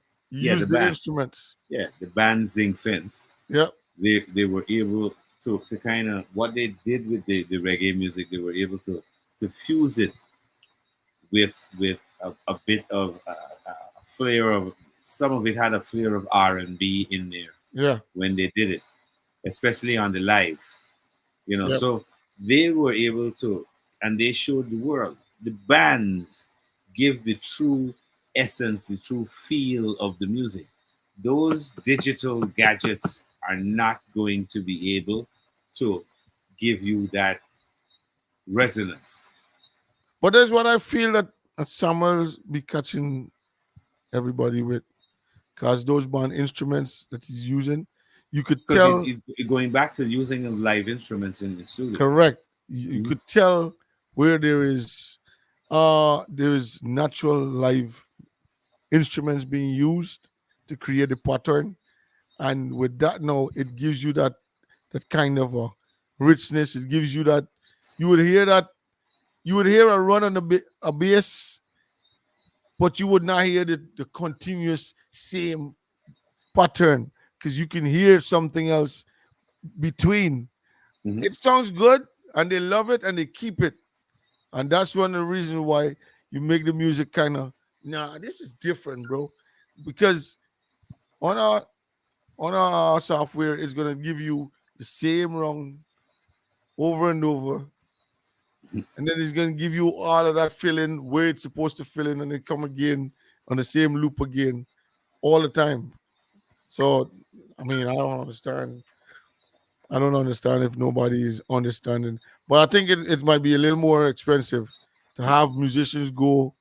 You got to create all these beats for one tune. But this is what, for example, this is what the creative process is all about. Man. All right, it's not about run in the studio now, run back out in the next 2 to 3 hours. Yeah, I got a tune here, boy. I got into the radio. I want Facebook. I want what? Oh, That's not music business, bro. You know what I mean? That's some kind of happy-go-lucky kind of crazy hobby stuff. That's not music business. So we got to go back to the principles of music business, bro. All right, this well, is this is the fundamentals of learning of what it is. I would encourage a lot of individuals to read, and if you're not so versed in reading, because sorry to say, I know for a fact that a lot of our artists are not good at reading and comprehension. So this way you got to do. Go to YouTube. And like I said, if you can't type it in, you might misspell the words so you don't get exactly what you're looking for. yeah.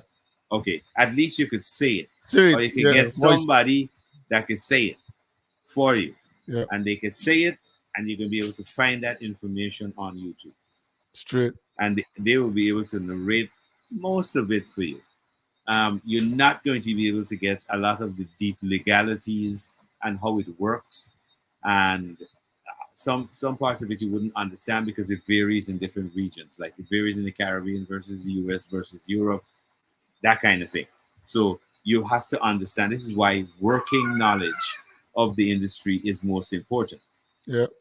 And I keep saying this to a lot of people. People feel, oh, well, I could just jump in and do it because I see somebody else doing it. No, that person has been working in it. So you got to understand there must be some intricacies involved. Mm-hmm. So as much as we could be on here and explain as much as possible, actually doing it is a different scenario. Applying the knowledge is where it really happens. Right. All right. And again, you're not going to be able to do it alone. This is why it's called music business, and you got to have a team because you have to have a lawyer. You have to have certain people with you to give you certain bits of advice. Because how would you know? For example, you remember when we were talking that day about the word in perpetuity, Right. right? Um, and I said to you, if you ask several artists in Guyana, especially, and you ask them about if I gave you a contract, I'm giving you an upfront 10,000. Would you take it? But the contract would include, that you are signed to me in perpetuity. And believe it or not, if Yeah. I think if we were not online or on radio, um, talking about it and explaining to them the legality, also bringing lawyers on board like Mr. Boswick, Mr. Stansbury, and others, and industry individuals like Claire Ram, it would have been virtually impossible for them to really grasp it And these individuals have come on and said exactly what we are saying now. Yep, man. So I'm amazed sometimes of how difficult it is for individuals to put aside, I think, their ego and their, I don't know what else it could be. Maybe it takes one day for one of the most successful artists to come out and say, "This is how it all went down," and then it's gonna create a trend. Say, "Oh yeah, this is what he wanted to do," and then everybody realize it. Because if you understand and you realize certain information is not given to you from an artist, most times when they're successful, as they get older, they might pass it on to somebody of what's what, Hmm. or at the same time, they will become they will create um their own stuff going on to sign you to what to them so that they can actually deal with their business instead of telling you what it is. You know what I Well, mean? well, this is why there are people in certain positions. This is why they're lawyers. This is, you think a lawyer is going to go through law school, go through all of the rigors, get on the bar, acknowledged on the bar, and all that, and then do what? Pro bono? Another big opportunity for singers though. If you notice, I think I said it before and I will encourage anybody to do it again, is you some of the big stage of these talent shows, Hmm. you know what I mean? But all in all, still, Hmm. you should capitalize on having a management or somebody that's into what's going on So somebody must represent so you that they as the can artist. represent you properly. Yeah. Yeah. Because And I hear now, Sherwin, that a lot of people are saying, oh, they're stepping into the boots of managerial positions. But I'm hoping, all right, and this is constructive criticism, I'm hoping that they do understand what a manager's position is all about. Because I think it goes both ways. The manager and the artist have to understand what their roles are. yeah. And artists don't get carried away and believe that managers are investors. Well, there might be most times, you know what I mean, a man that is trying to get himself in, he looks at, well, this is an opportunity for, if you say you managing me, what do you think I gotta do? You gotta look and bring this and bring that and get me to reach here and all these different things. Yeah, and you got to pay me. But they don't understand that it But is you have to pay the manager to do it's that. working hours, yeah. You have to pay a manager to do that. It's not, oh, go do this for me. No, It's working you pay hours. me to do that. It's working hours. And as simple as it is, They don't understand a manager is they paid they've to reached, manage an artist's career. That's yeah, what it's all because about. it has reached to a level of these young upcoming DJs that is has high potentials that they're actually going into managerial they have managers that's taking care of them Yeah, in the imagine sense of the DJs in Guyana realize that they can't handle their business. They've got to get a manager. For example, um, and I like what DJ Magnum did. He is one of the DJs that understand the assignment of one. I mean, there's a little bit more that he can do, but he understands the assignments at a certain point because when he got to a certain point, he realized, listen, let me switch over and let somebody handle my business, and all I got to do is focus on the business, going out there right. and being the best DJ I could possibly be. You understand? That is where even Magnum as a DJ showed um, Guyanese artists will, hey, you best get with the program because that is the program. You understand? Yeah. You have to get with the program. That is the program. You can't eat alone. All right. So get over it. A matter of fact, basically, a lot of them gotta get over themselves, because it's really too much of inflated egos. You understand? There's a lot of inflated egos that make no sense because you gotta understand the business that you're in first. Then you can have an inflated ego. I am in the business and I can't afford to have an inflated ego. I need to be humble because Yeah. there's so much more I need to learn. Yeah. You understand? There is so much more. Intellectual property and the whole vastness of it is exponential because it goes into every sector. And there are different perspectives you need to understand it from. There's the legal, there's the creative. There's so much to understand it from.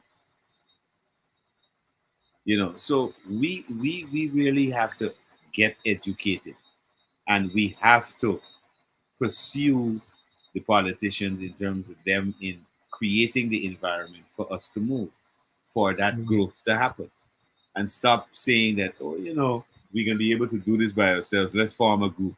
Yes, let's form a group that first starts to lobby the legislation, because that is the first step. You would not be able to do it by yourself as a grouping.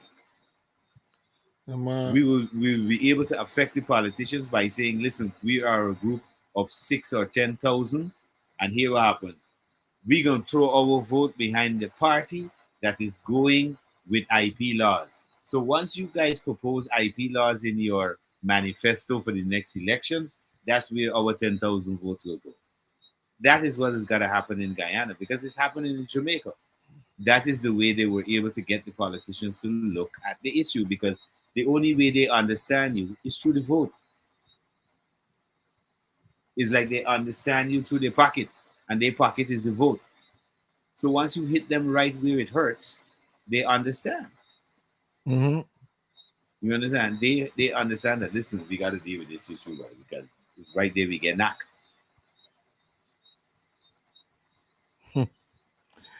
Yeah, man.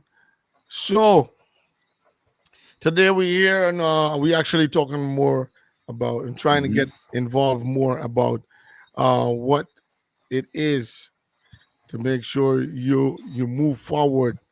You know what I mean? In the sense of No, getting your understanding music, the business. yeah, Understanding getting the your business. music to the next level, Mhm. and also figuring how you can get into uh certain stuff that is actually, you know, a, a vital part of an artist, you know, growing, and also his his his music reaching places. But it all comes with, you know, putting yourself in place as as an artist and being managed. Or if you're a great manager, you know what I mean, you have all the connections and the network to put this all together, you know what I mean? You definitely will know exactly who to deal with. You understand all the ins and outs of the um of the music business and the things you're dealing with. You know what I mean? You understand. So as a the best advice as an artist Mhm. is better you try not to do, because I hear this all the time. You can do your own thing, you can be your own person, you can do this, you can do that, you can do that. No, no, well, Yes. we Out of see it. a We see hundred it. person, I tell you straight up, only about 95 might only about five might be successful as everything. No, Seriously. it can work because I see artists trying to be journalists. Um, they are trying to take over the spectrum of interviewing other artists. I don't know how that's going to work. That Because that's that's that's Conflict of interest, man. It's a it to Right, my right. it's that's called that's the definition of that's an oxymoron. It just doesn't work. You know what I mean? I mean, it doesn't work, bro. It doesn't work together. Those things do not go together. And unfortunately, people are gonna take it, um, are gonna be offended by our comments, of course. But they gotta be made because if you didn't put yourself in a position where you know, and not only us, I mean, people who are outside of Guyana and people who understand the industry, the reason they're not going to deal with you is because they're looking at what you're doing and they clearly see that hey, you don't have a clear understanding of the industry, so why deal with you know Yeah. um there's another issue and an aspect to the industry which I think Guyanese really need to on the get it in their head. If you're not paying the licensing fee to use somebody's mechanicals, and when I say mechanicals, I mean their track, all right, or you're not in a position to buy the exclusive rights to the use of that person's work, do not use it, even if it says it's for free. Because they know how they getting money off of that. They getting all the money. Your song is there. Your song might be streaming. It's all for them. And not only that, what has happened is that individuals will wait until you are making a certain amount if you're using their track illegally. Hmm. And like Wally, and I tend to make reference to a lot of the comments that Wally said to me when in conversation because he's one of the persons that kind of gave me a lot of insight into the music business. He said, where there's a hit, there's a writ. So you gotta understand that when you see a lot of this hit music out there, there's also writs coming behind them.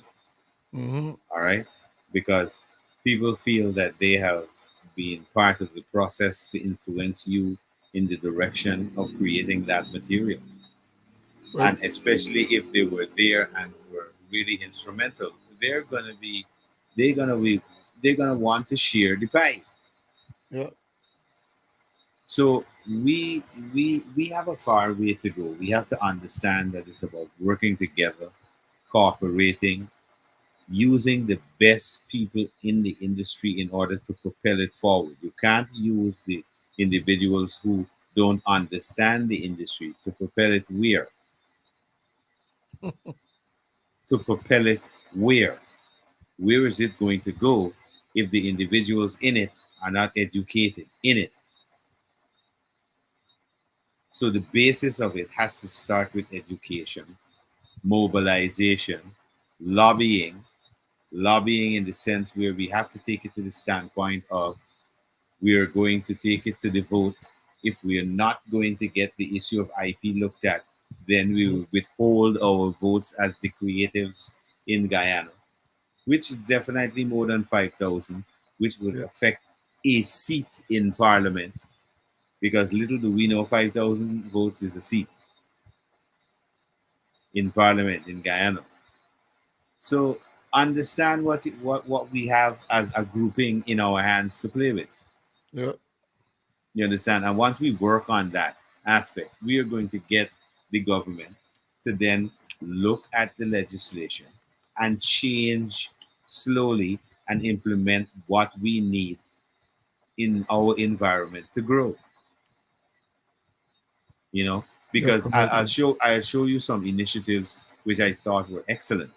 There's a Chinese oil subsidiary company here in Guyana that took Jackie and took Diana Chapman, and they were responsible for creating some.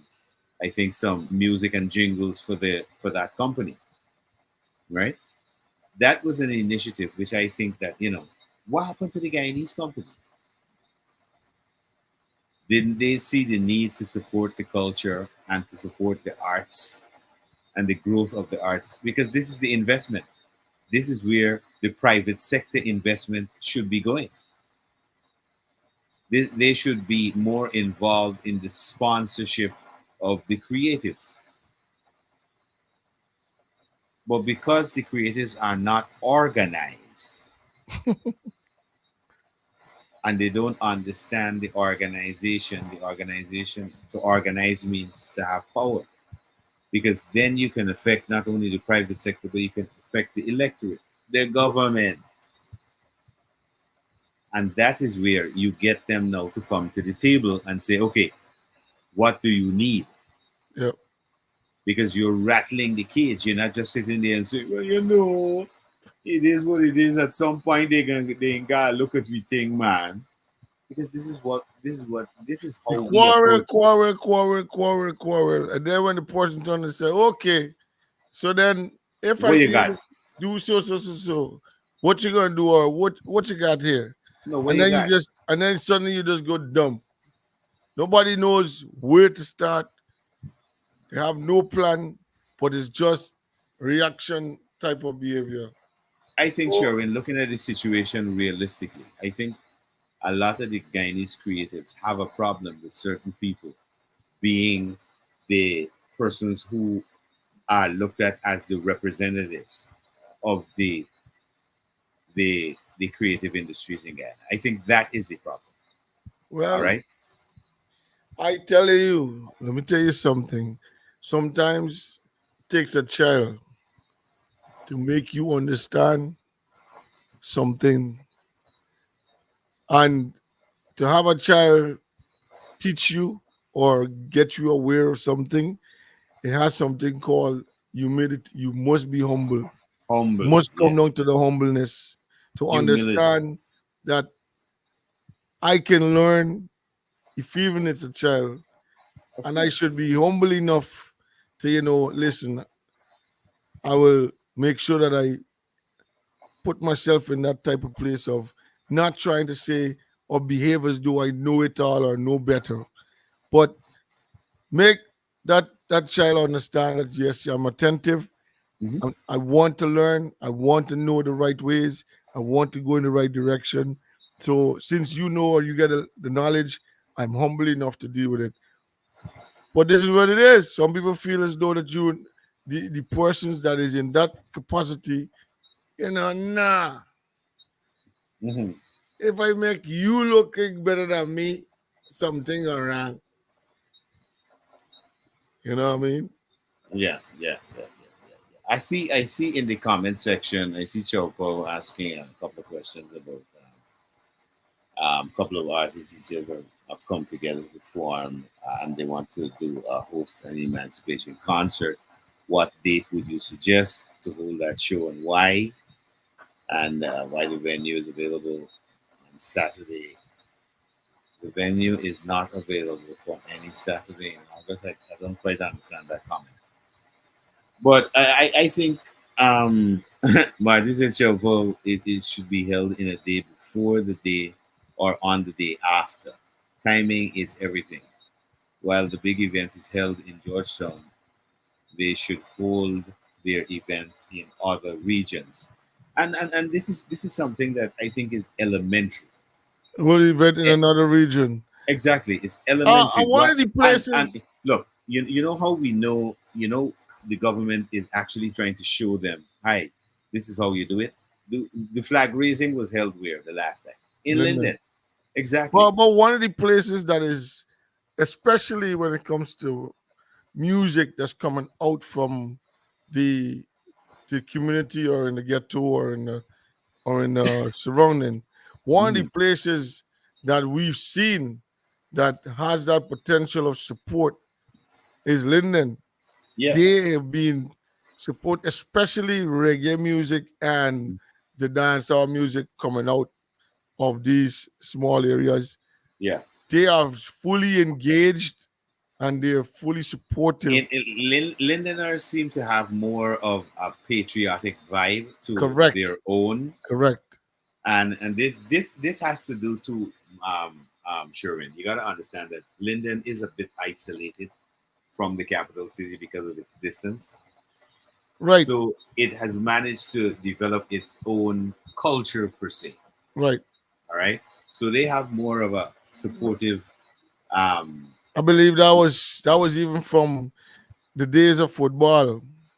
yeah. Linden was so successful because they had teams, and those teams were properly and fully supported from their different areas.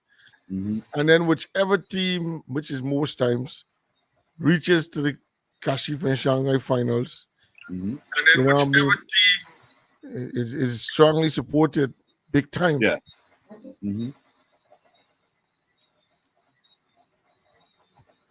You see, we have to get into the frame of mind of real support Yeah, for yeah. what we have, for not only the products but for the arts, the sports, the creative. This is what we're talking about.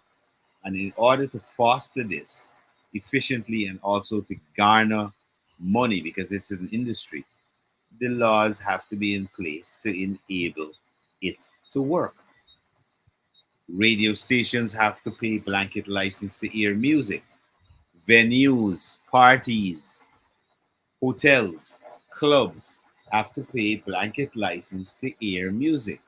They have to submit information to the broadcast authority that says this is what we're playing, this is what we're paying. Or the broadcast authority can make a blanket license that says, okay, hotels will pay this amount for music.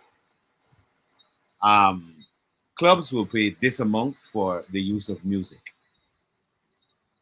All right.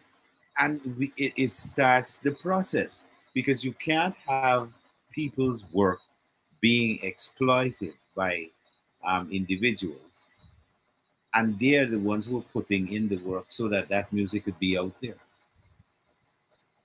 All right. This is why we don't really have, for example, in the area of inventions, one of the reasons we haven't really been able to capitalize on that area. It's because of the very reason of IP. Because when you invent something, you've got to protect it not only in Guyana, but outside of Guyana. And this is Mhm. because Guyana is not linked to the international regime properly. We need to be updated. Because once you register something here, it's supposed to be registered internationally. It's supposed to go like every other country to the international database. For example, McDonald's. Do you see anybody being able to use that without specific permission or buying the franchise? KFC, churches, all of these are franchised out companies. All right. It's a brand. Your brand is very important. Nike, Adidas, in terms of the sneakers area. You have to understand branding. So, as an artist, as a creator, all of that is about branding whatever it is you have, whatever business it is that you're into. Even as a producer, you have to brand yourself. This is why they're producers that are known just as well as artists like Steven Spielberg. All right, just as well as actors and all them. And this is all why we need IP, because actors, even who act at the cultural center, who want to act in short skits. I notice on social media, for example, Kunchi and these other guys who do short skits and comedic stuff on social media. They themselves have to be protected because their content is original.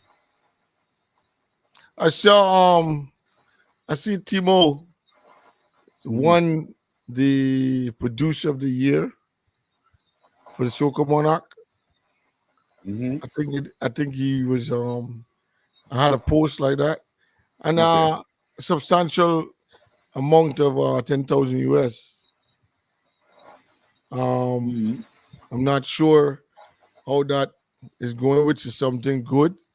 And if you get in all of that, all that already without a real industry developed. You could tell what it's going to be like if that comes on stream. But this is what I'm trying to explain. That really is development money. Yeah, That's not but that was paying for maybe any. was in the budget for whatever it is. That, You that, said. that's it. That's to develop because again, let's go back. Like I mentioned earlier, one of the issues we have is understanding instrumentation. What goes with what? If we Yeah, want to create, for example, we have some artists that like the R&B sound. We want to go down that way. We want to go down that contemporary way. Okay, you have to understand the instruments that work with the sound, the keys in that particular genre. yeah. All right, soca is different, dancehall is different, reggae is different. There are components that go in to each that make them what they are. Hmm. So we have to understand instrumentation. It's a big part, a big facet of what we need.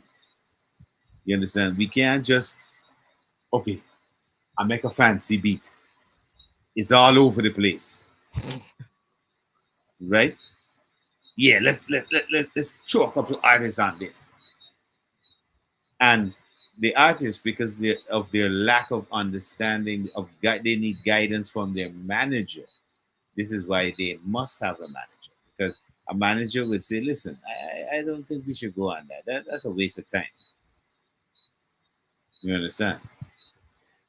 Producers will solicit artists to go on the track Yeah. and they will call, they will say, okay, oh Malachi, we'd like to have an artist on this particular track. So I'm like, so how are we working it out? Are you paying us to go on your track? Hmm. All right. People don't understand this. They think, okay, well, if we're not going into a collaborative effort between the producer and the artist, then you pay me to get on your stuff. Yeah. Because if I'm an independent artist, I'm going out there and I'm going to get my production done myself with my team. My team is going to put that together. If I'm going with somebody else, then it's got to be something that helps to build my career. And You this year, know. this Guyanese artists have to understand as well in collaborations. You're not collaborating with somebody to just for collaboration's sake. It's order to garner their audience. In other words, Correct. I'll give you an idea. It's like when Rema and what's her name did the song, the remix to the Afrobeat track that Rema had, and it's a big song in the US. All right, it's because they're sharing each other's You know, platform and Ariana Grande. audience. Yeah, in Come each on, other's Ariana. yeah, and they're sharing each other's audience. She's Correct. got an audience of millions. He's got an audience of millions, and by that collaboration, they then cross. This is why they're called crossovers because they're now sharing each other's audience. He's getting into the American market, and she's penetrating the African market because she's alongside him. Kaboom. So there is so much. This is what I'm saying. It's an industry that we we as Guyanese, if we do understand it, there should be no bickering and fussing and squabbling and fighting. There should be more of understanding and educating yourself. So you have a greater grasp of the task at hand. Because if you don't understand what you're involving yourself in, you're just going to be running on the spot and wasting time. But that's why you need great management or good management in order to set up so many different opportunities, negotiate, also at the same time, you know, have Well, some kind of a I'm not cutting you, Sherwin, but just let me yeah, say that by you mentioned opportunities, right? And I advise people to go on YouTube and Google Akon's interview, recent interview, right? Where he's talking about opportunity. You have got to, as an artist, right? They're thinking being an artist is all about two things: just the fame and this whole glamour. That's what you get as an artist. But that opens the door for you to do business that would actually make you real money. All right. I'll give you an idea. If you look at Rihanna, if you look at Akon, if you look at a lot of these artists, their success is not really based on their music alone. All right. They have managed to use the business because this is what, as an artist, this is what you're doing. You're using your craft to bring the audience for you to sell a product to them, not only your Correct. music, but you Correct. can sell other products to them. Yep. All right. You can get into apparel. There's all kinds of stuff you can get into as an artist. All right. This is not one thing. So it's a doorway to business, That's a doorway even for designers. everything. A designer would come to you and would set up a contract with you to wear their designer clothes or Exclusively. outfits Exclusively. exclusively. Yep. You That's being endorsement. you being paid is already Yeah. an agreement of how much you're being paid Uh-huh. every time you put out one of these things. Yeah. They have different companies that is definitely want to make you the face of the company. Endorsements again. Yeah. Yeah, they have different ways and means that you can actually well, if you want to go exclusive, you find that niche where and you and know. and and Yeah. you can't do this alone. Again, you have to have the team with the Yeah, you gotta agent get a great to team. You go gotta get out great. there and Yeah. to source those individuals and to convince them to bet on you. Because as we know, the passion of Bob Marley was he realized that he got a talent and also he has a calling of what he wanted to do. At the same time, it became a demand, a business demand. He used his friends and maybe who his friend brought to him. Also, he had a lawyer, which was that woman. He had a lawyer. He had a road manager. He had his different things that different persons that he had involved. Bob Yes, of Marley had a course. lot of things. Yes, of course. Along the way, he realized who was doing things that was not right in the business, but that didn't make him fail as an artist because all in all, they're setting up the business, but at one point he found out that this guy was overcharging the people. But No, he what was happened? What happened is that he wanted the tour to Africa. He just wanted accommodations and transportation. He didn't want them to be charged correct. for him to do the events in Africa. And the manager um, decided, okay, well, if you don't want to collect it, I will collect the money. It's not that he said, okay, I'm going to go and charge a price. They gave him money to say, okay, well, hey, we're going to pay anyway. And because Baba had already said to the manager, I don't want to pay. Whatever money was left, that just went to the manager, and that is what they thought was, that's not what we wanted to be. That Yeah. was not our image as Bob Marley and the Wailers. So, that was where that conflict of interest came in. But Yeah. they resolved those issues anyway. later. Yeah, but what I'm saying is the whole thing is coming back to the real stance of people that was representing you in order to get you on the instead of you gotta be thinking about all these different things. Those things are already in place because of who's working behind the scenes. You're the image Exactly. of You're the brand. You're the you're the brand. brand. You're the person that has to be babied in the sense of you need rest. You gotta You get are a certain you are amount the of time to product. rest. You are They the got product that we they got a sell. certain amount of time between this time and this time. We got an interview in this period of time. We got this going on. We got that going on. And it moves that professionalism because you see it with even the artists as small as they be, coming from all these small islands, for sure they got a structured routine that they want to work with when they come down there because that's how they're schooled. Hmm. As a manager, this is how it's gonna go. This is how we running it. Not all artists gonna be always happy about what's being done, but at the end of the day, you got to stick with the They team. have they have to trust You got to the trust the team. process. Yeah, yeah. You have to trust the process because it is a process. It's not a fly. You fly Yeah. up today like you do two, three songs and you are international artists. I hear artists from Guyana calling themselves international artists, and I'm like, international artists.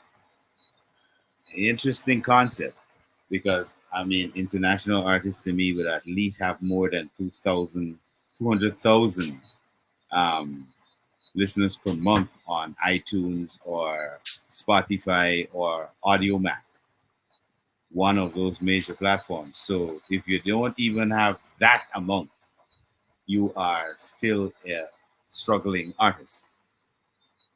I mean, it's only Georgetown, part of Georgetown listening to you. No, it's not even part because those artists who really manage to get their music out there in Guyana Mm. are only going to hit a certain amount of people. But that's what I'm saying because they got to develop that kind of audience through someone that is maybe away from Guyana to actually put their materials on the platform. Then they got to trust that person too, like you're saying, because it comes through all the agreements that you're working with. You got to trust the person to actually run a page for you, run your social media. You know what I mean? You got to trust the person to do business in the sense of being a road manager and trying to put Looking for together your shows, events, looking for events, looking publicizing it. for So these type. yeah, There's a lot of stuff, but it's only the only way it can happen is just you got to trust the process. and while your team is doing that, and you're trusting the process, your focus And is music you in the studio working day and night. and bringing out Because more to give them to work. the only way you get to the zenith point of being able to create really good music, getting good with wordplay and all of that, is if you're doing it on a constant basis. As they say, practice make perfect. Look at it in that same layman terminology. Practice Yeah. makes perfect.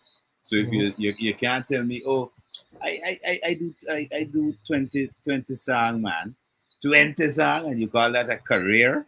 Like really, come on. You artists produce songs like hundreds of songs, but not every song they produce is released. No, there's There's a a lot of difference. there's a lot of partly written songs. You already have a melody to it. You already got a feeling of a beat towards it, but it is not what really is pulling you at that moment. You move out to that one and come back to that one later. You Not know only what I that, mean? it's an issue of what we call relevance, timing. All right, because sometimes the lyrics in a song may be pertinent to the time, so you got Yeah, to kind of fast track that particular song. It might have to come out as a single, yeah, especially if it's very relevant to a subject matter that happened. right. All right, that's if you're in that sphere, if you're that type of artist. Or if you're the type of artist that looking to drop music that will be eternal, longevity, it could play anytime. All right. Like that, you have to take more time. You gotta construct your words. You have to have a lot of good writing. If you can't do it, then means your team has got to hire a songwriter. All right, these are all facets to the game that if an artist can't follow, you got shortcomings. This is where your manager gets people on board to follow up those to deal with those shortcomings. You Correct. can't write hit songs. That's fine. That's okay. A lot of artists don't write their hit songs. Neo write for Rihanna, Beyonce, and all these people. They didn't write a lot of those hit songs. Other artists wrote those hit songs, and our artists in Guyana also have to learn. Listen, we got to learn to share. Those in America and in Guyana and in London and all over the place, we got to learn to share our material amongst ourselves because the first grouping that you Share. could, Man, I say well, you want to pay for you. no, you want no, not pay. They can say you want to teach the thing. You know that again is where the trust issues. But if you got trust issues, all you got to do is make sure you protect all your material, especially for those artists who are outside of Guyana, like living in the US. And I'm hearing a lot of halabaloo. I don't know how you're in the system where everything, where you have the opportunities to move forward really. But But you you're came looking back. but you're looking back at Guyana and saying, little Guyana got to do it for me. Yeah. I don't understand the ideology at all, bro. Here's the Because problem, you're right? in the country that have all the copyright laws, all the ways to make money, 180 something ways to You make money came off back. of your music. And But how you're looking you at think? Guyana with no copyright laws, absolutely no music industry, nothing at all. And you're saying, oh, I vex with them down there because they ain't booking me for show and they ain't recognizing my work, da da da. I mean, we gotta grow. We Yeah, gotta but come look off at this. the You, childish mentality got done. what you feel And about this though? In the sense of creating uh real good creatives that is actually will be fully commercial, even though you're trying to um add a little flair of the culture, mhm. right? But it is being made in such a way that it can be a catch for anybody that's listening, that they will not be puzzled that what really this dude saying. Is it really what he's saying there? Is this something that I should be listening to in the sense of in the presence of my um I might have kids around, whatever, whatever, whatever. Mhm. What is it that he's saying that is really making sense to me or whatever? So I No, don't okay. know. All right. No. One of the first things that again, and it goes back to understanding, um, like for example, what's your direction in the music? What do you really your purpose of doing the music? All right. Now your purpose will drive your confidence, Correct. right? Because one of the things I think Guyanese artists lack in total is confidence, right? Um, if you go right now and you go on the streets of Kingston, from the time you land in the airport in Jamaica, I swear to God, everybody's an artist. Everybody can sing, especially if they know you are involved in the music industry in any form. You're a personality on radio or this a DJ or whatever. Everybody can sing, all right, and everybody exude a certain level of confidence in what they're singing. Although a lot of it sometimes is among to a lot of trash, right? But they have their confidence. Now, Guyanese don't have that level of confidence in what they do and say, all right? Because they're not confident in their identity, I would say, right? Their individuality. And this has nothing to do with Black, Indian, Chinese, Amerindian, whatever. Right. This has to do with your identity as Guyanese. We just have to throw away. And I'll tell you one of the things I'm saying this out bold and things, Sherwin. One of the things I think is holding back Guyana with the whole unity process is that the government should remove all them holidays that they have, that separating each race, the saying Chinese, take away all them things and there's one holiday. Correct. You It is understand? too much It's of too much of waste time.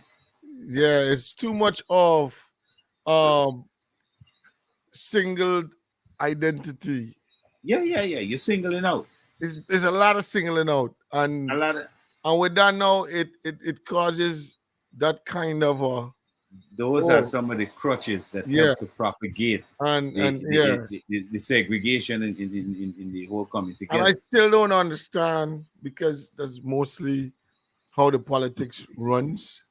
They Mhm. would claim that oh, it's really not so, but you know, if even you might say that you are not of a certain way, sometimes the patterns, right, or the things that is a culture, you know that it created this society that we have here, and you want Yeah, to break it down, you got to come out with a message that is going to say, listen, like the message is saying one Guyana. If you're yeah. saying one Guyana, fix the culture that is not bringing Guyana the took the oneness. oneness exactly, Fix the culture in that way. exactly. So it's like you support that with all that you are actually preaching.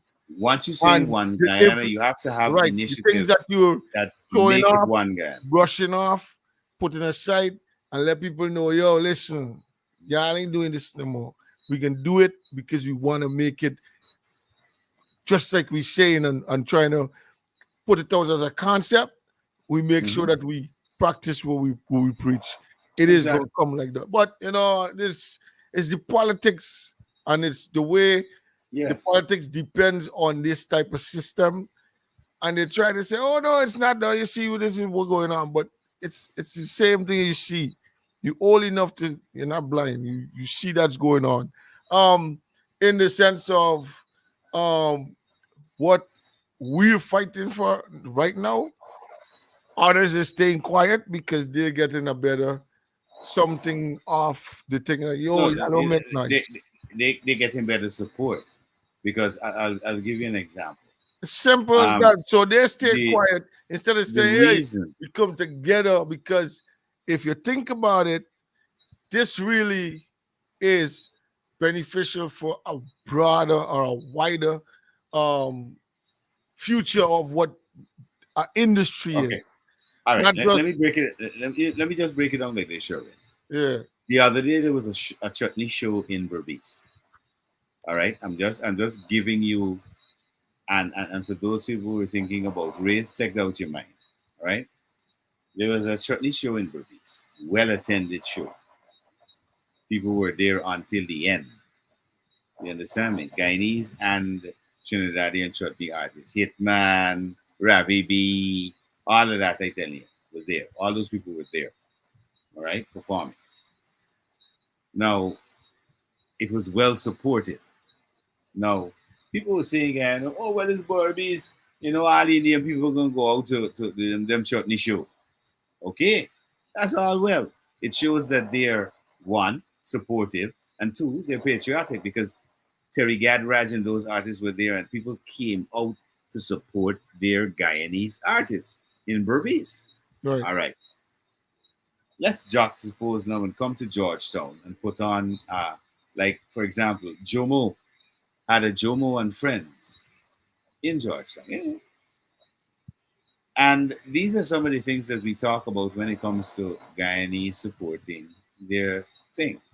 And let's get realist. Let's get real with it. The Afro Guyanese in Georgetown like to support foreign artists. Tell me I'm wrong. Well, that's that's definitely a fact, right? Because you see, there is where we go again, right? It is not. something that is forceful coming from the Ministry of Culture, right? Mhm. To say, all right, if we, for the amount of things that's happening, the content must be in such a way as per percentage, like we was trying to say. You have to make. You gotta put laws and legislation That's what I'm and saying. in place that says if you're going to broadcast with a video or audio content in Guyana, there's No, a if certain even percentage. promotion, bro, even Yeah, promotion, even you promotion. must. You It must must not have. be.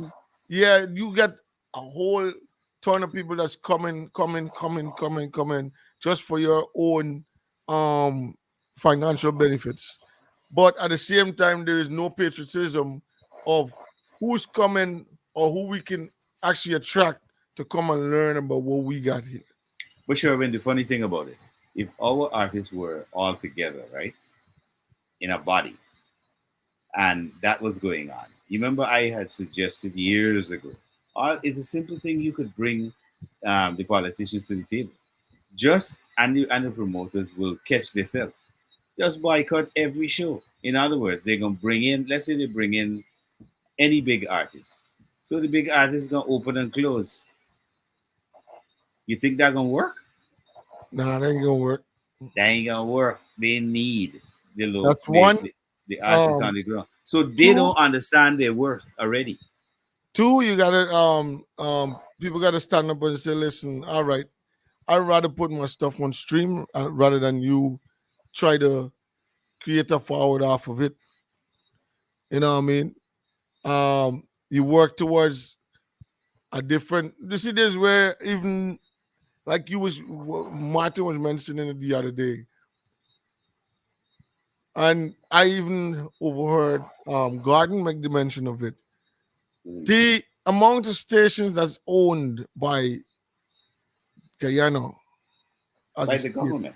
by the government as a state, Yeah, should exactly. have been a station that is being pounding on a rotation, pounding all that's Because coming out locally. they have the ability to hit all the regions, right, in Guyana. And the music of Guyana is the music that should have been publicized Should be all pounding all across the time. Guyana. Exactly. Or if even you want to make it a mainstream, let me say you make it a mainstream You a don't have to mainstream make it studio. anything. You Um just have to ensure that the yeah, but you make it content, a mainstream studio that is relaying all these the same programs to all these different radios in different regions in the sense of making sure that the local content is pounding. You know what I mean? Mhm. Bro, no. That ain't happening, son. That ain't happening. But are the artists, the producers, the people involved in it, are they saying we need our music played? They could say it forever, but there is no law, like you said, that is set up. So how are You they know, gonna change that? Remember, you gotta look. As far as I'm concerned, I am a solution-oriented type of guy. When I see a problem, I look for a solution. That's how I'm correct. thinking. Right. So the But solution is to create certain but, things but that will then. you alone is in that picture of yo, yeah, we can struggle. It's like a struggle. You say, okay, we can struggle for somebody to understand. But whenever But they it, see the unity, but in order to Jamaica have an industry, all Guyanese who in it know that Jamaica had a struggle to win. People yeah, got of to course. But fight, go hungry, go you to have to come jail, with all that kind of things. you have to come with that unity and you have to make sure that it's strongly enforced by the movement. Yeah. And they will understand more. But there's this group fighting here, this group fighting here, that group is fighting here. Everybody's saying we better than whatever, but nothing started. You know what I mean? Get it started and then get the competition to go around, like in the sense of okay, But you can choose this management group, or you could choose that management group, or you could choose this person that have a label, you know what I mean, a label company, whatever. but It but didn't reach Sherwin, it.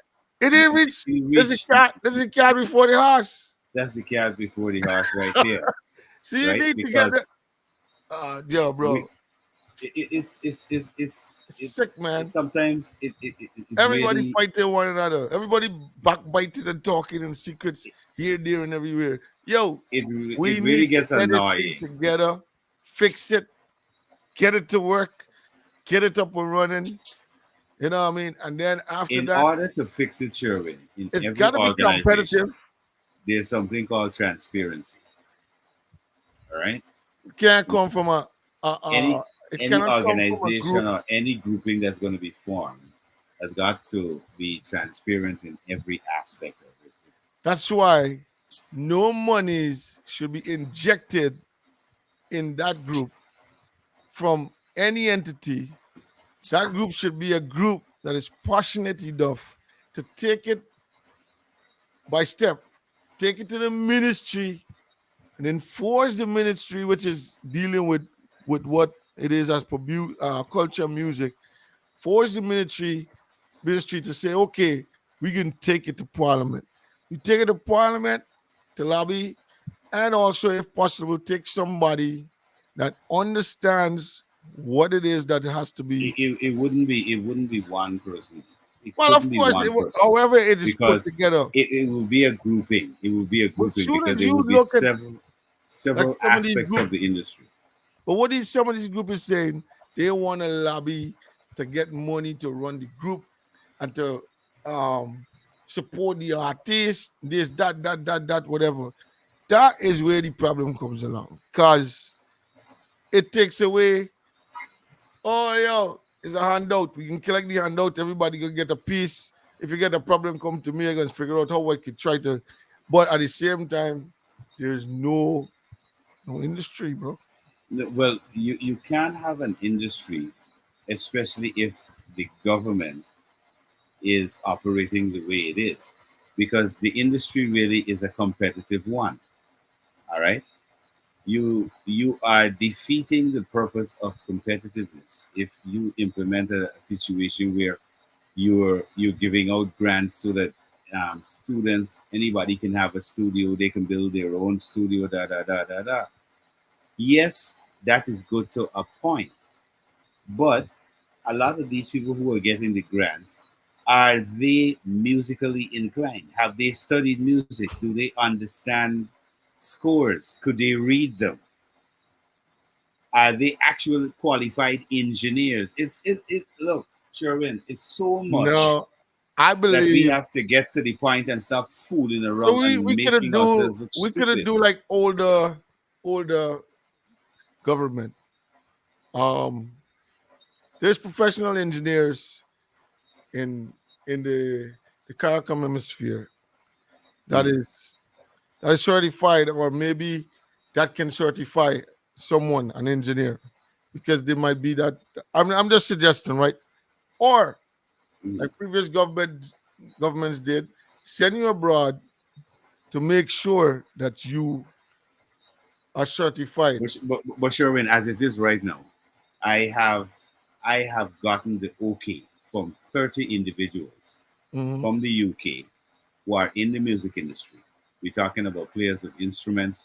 We're talking about producers like the Mad Professor. You could Google the Mad Professor and see who he is. Ariro Records. He's a Guyanese, big in the UK. He has also pledged to me time. Once the government of Guyana says to me, okay, can we meet with your team? He's pledging time to bring 30 individuals, including himself, right?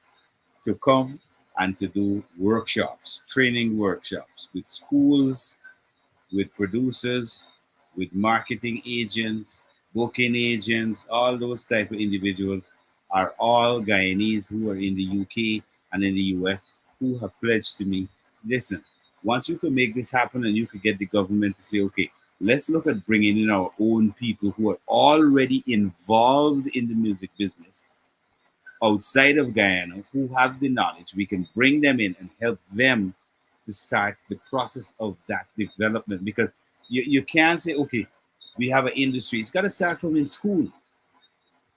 Well, I've heard a reference made by an official in the sense of something similar to what you just said. And what he said is because such a project was not in the budget or a part of the budget, right? Yeah.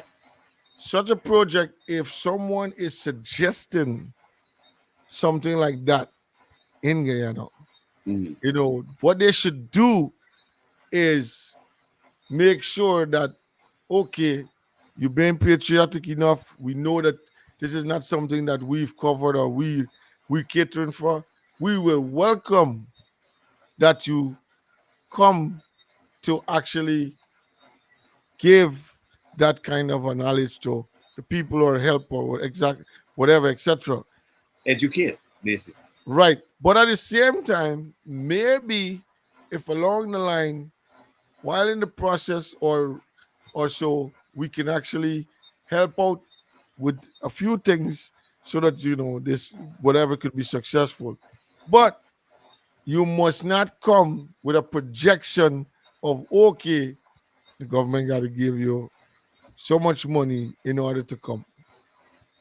No, it's a kind of mentality of handout more than work That's and what it is. accomplish. So it's rather, it's not an interest, No, a strong the funny interest. So the it would thing not be. the thing that has got me totally twisted with the whole mindset of the persons involved in the music industry, especially in Guyana, is that they believe that, hey, it's not really a competitive industry. It is. Yes, big time.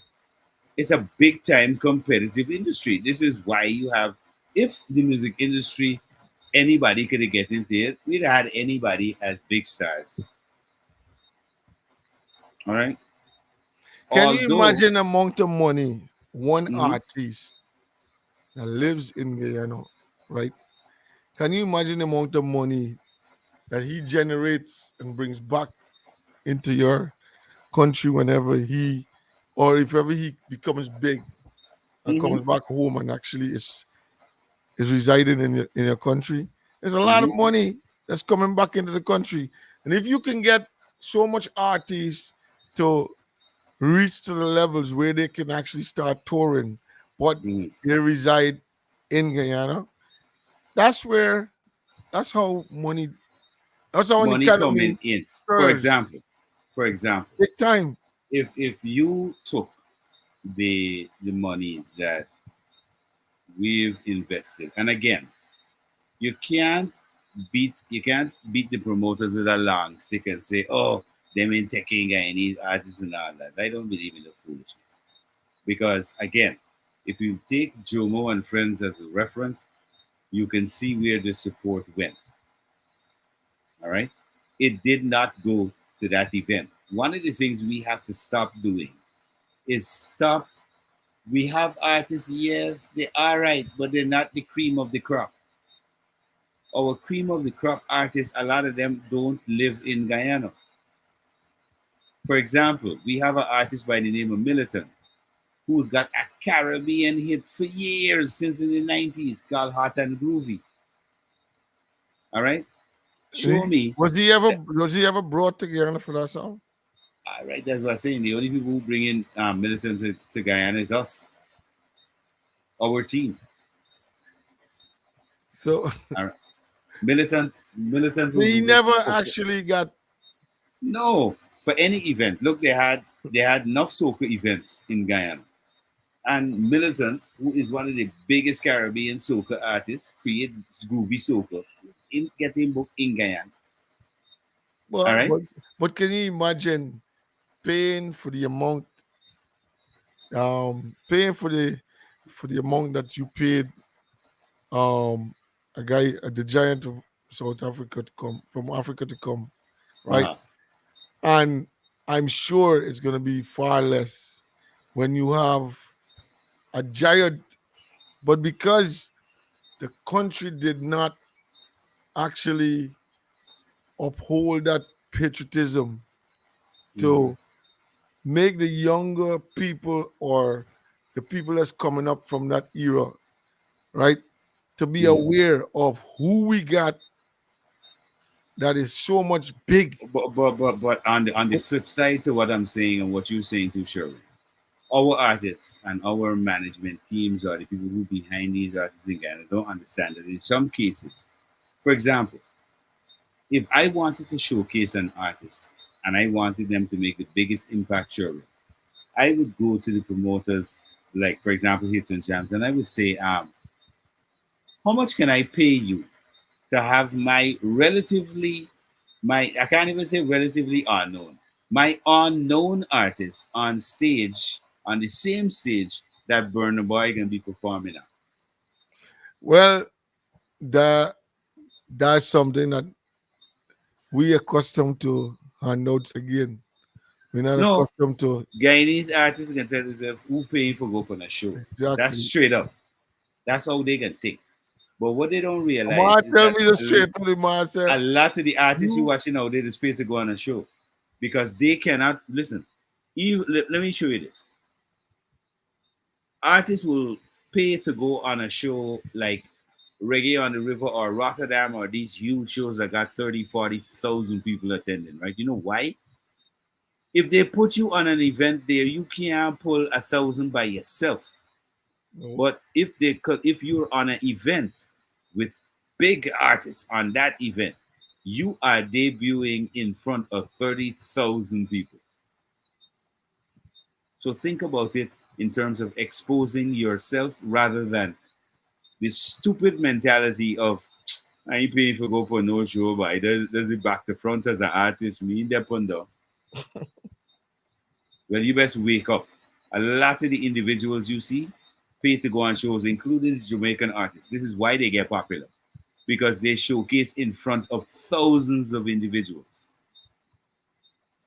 So they could put out a song that's relatively unknown, but by the time they finish on the stage show in front of 20,000 or 30,000 people, people gonna know their music. Yeah. I could remember when they said who it was, I can't remember. Oh, they said that there's groups in the in Jamaica that will Mhm. actually orchestrate who they actually want to go on stage in the sense of passing the bread or Mhm. in the sense of yo, you don't know this is what's gonna be the order because of XYZ. You know what I mean? And Mhm. everybody roll with it because that's the man of the area, this is the That's big boss, the big dots, whatever, whatever. So you don't know you ain't even asking a question. You just say, okay, if you said that's it, because what? We gonna push the forward on this youth. but Sherwin, I can assure you, those type of arrangements don't go platinum. No, it don't. It don't. Them type of arrangements and things don't go But platinum. there's the arrangement at the moment in time, and it creates a little spark or a stir. It's like what I keep telling Guyanese artists all the time, bro. Nobody who's a gangster ain't going to the Grammys. Them ain't going platinum or nothing. No gangster. As a matter of fact, anybody ever thought about like a lot of these people who's all yeah, them as a real gangster as an artist, right? First things first, what's the gangster code? Not shut your mouth. Of course. So you out there name dropping, the first thing you can get your melon open. Because you breaking the gangster code by going out there and singing and calling people name. So these people ain't no gangsters. That's the first thing. So I'll be like, oh my goodness, bro. I don't understand how a gangster get in platinum. That don't work. It will never work. And even Vibes Cartel put out a short video when he was saying, listen, none of my bad man tune ever make it more than the girl tune and the party tunes. Yeah, that's what happened eventually. Because That summertime and them tunes is the tunes that really make money for Vibes Cartel. Not exactly not when not when me boss me. Wherever me like, whether day or night. Them tune not making ain't making no money. No. But Ramping Shop and them tune making money. Yep. You understand? Because those are the party tunes. So we really have a lot to understand about the industry in Ghana and really get it in it. Get it together. Yeah, man. All right. Happy Yo. music sells. You know what I'm saying? Happy music sells. Happy music sell big time. Yeah, man. Yeah, man. We You buy are. that We thing, got, man. my guy, cut this right here, bro, because Yeah. make We can sure get it. we You stay check us out. strong. Yeah. Mhm. Let me give you this before we get out of here. The views and information. Disclaimer. Yeah. The views, information, or opinions expressed during this program is solely those of the host, guests, and callers involved in the program and do not necessarily represent the views of Majestic Those Music Radio, Radio. its management, or the host, or verify Other for any provider. accuracy, or advertiser, sorry. Majestic Music Radio is not responsible and do not verify for any accuracy of any of the information contained in the radio program. This program does not constitute medical or professional advice and is solely for entertainment purpose only. Yo, But hold on. Just before we wrap it up, Sherwin, my final thoughts. You could Google our information though, what we're talking about. yeah, Our Sure. conversations are left up online, so you could always go check them out. Make sure you follow us on social media as well. That's on the Rush Guyana Industry Show. Tomorrow, check me out in the morning from 8 to 11 right here on Majestic Music Radio. We got 3 hours of the hottest GT, you know what I mean, to the world, you know, the total fusion. But my final thoughts for tonight, Sherwin, is we need to focus on the steps that are needed to be taken in order for us to get the right results. And Correct. once we focus on the steps needed, we will get there. Also, look at the entire setup of the Caribbean Music Awards. We can nominate. You have until June the 30th. That's the end of this particular month to get at least to read up what's going on with the Caribbean Music Awards. If you can nominate artists, the criteria to get them in there. Because again, I pointed out that I think Samuel Madas, based on his accolades, the awards that he's gotten throughout the Caribbean as an upcoming gospel artist, I think he can be one of Guyana's nominees for the Caribbean Music Awards. So for those supporters, go and look at that. For those artists, go with your team, find out how you can get involved in the Caribbean Music Net Awards. All right. And next Tuesday, more info, more conversation. Same time, same place. Yeah, sure. Bless Yeah, her. man. Bless. So until next time, you don't know people, stay safe. If you're driving, be easy. We out.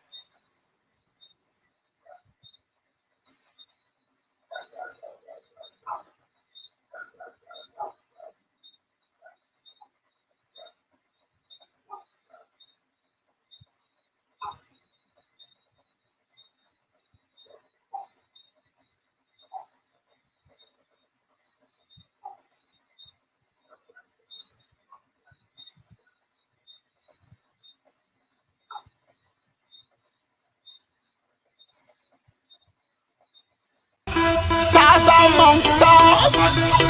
We, lights, camera, someone.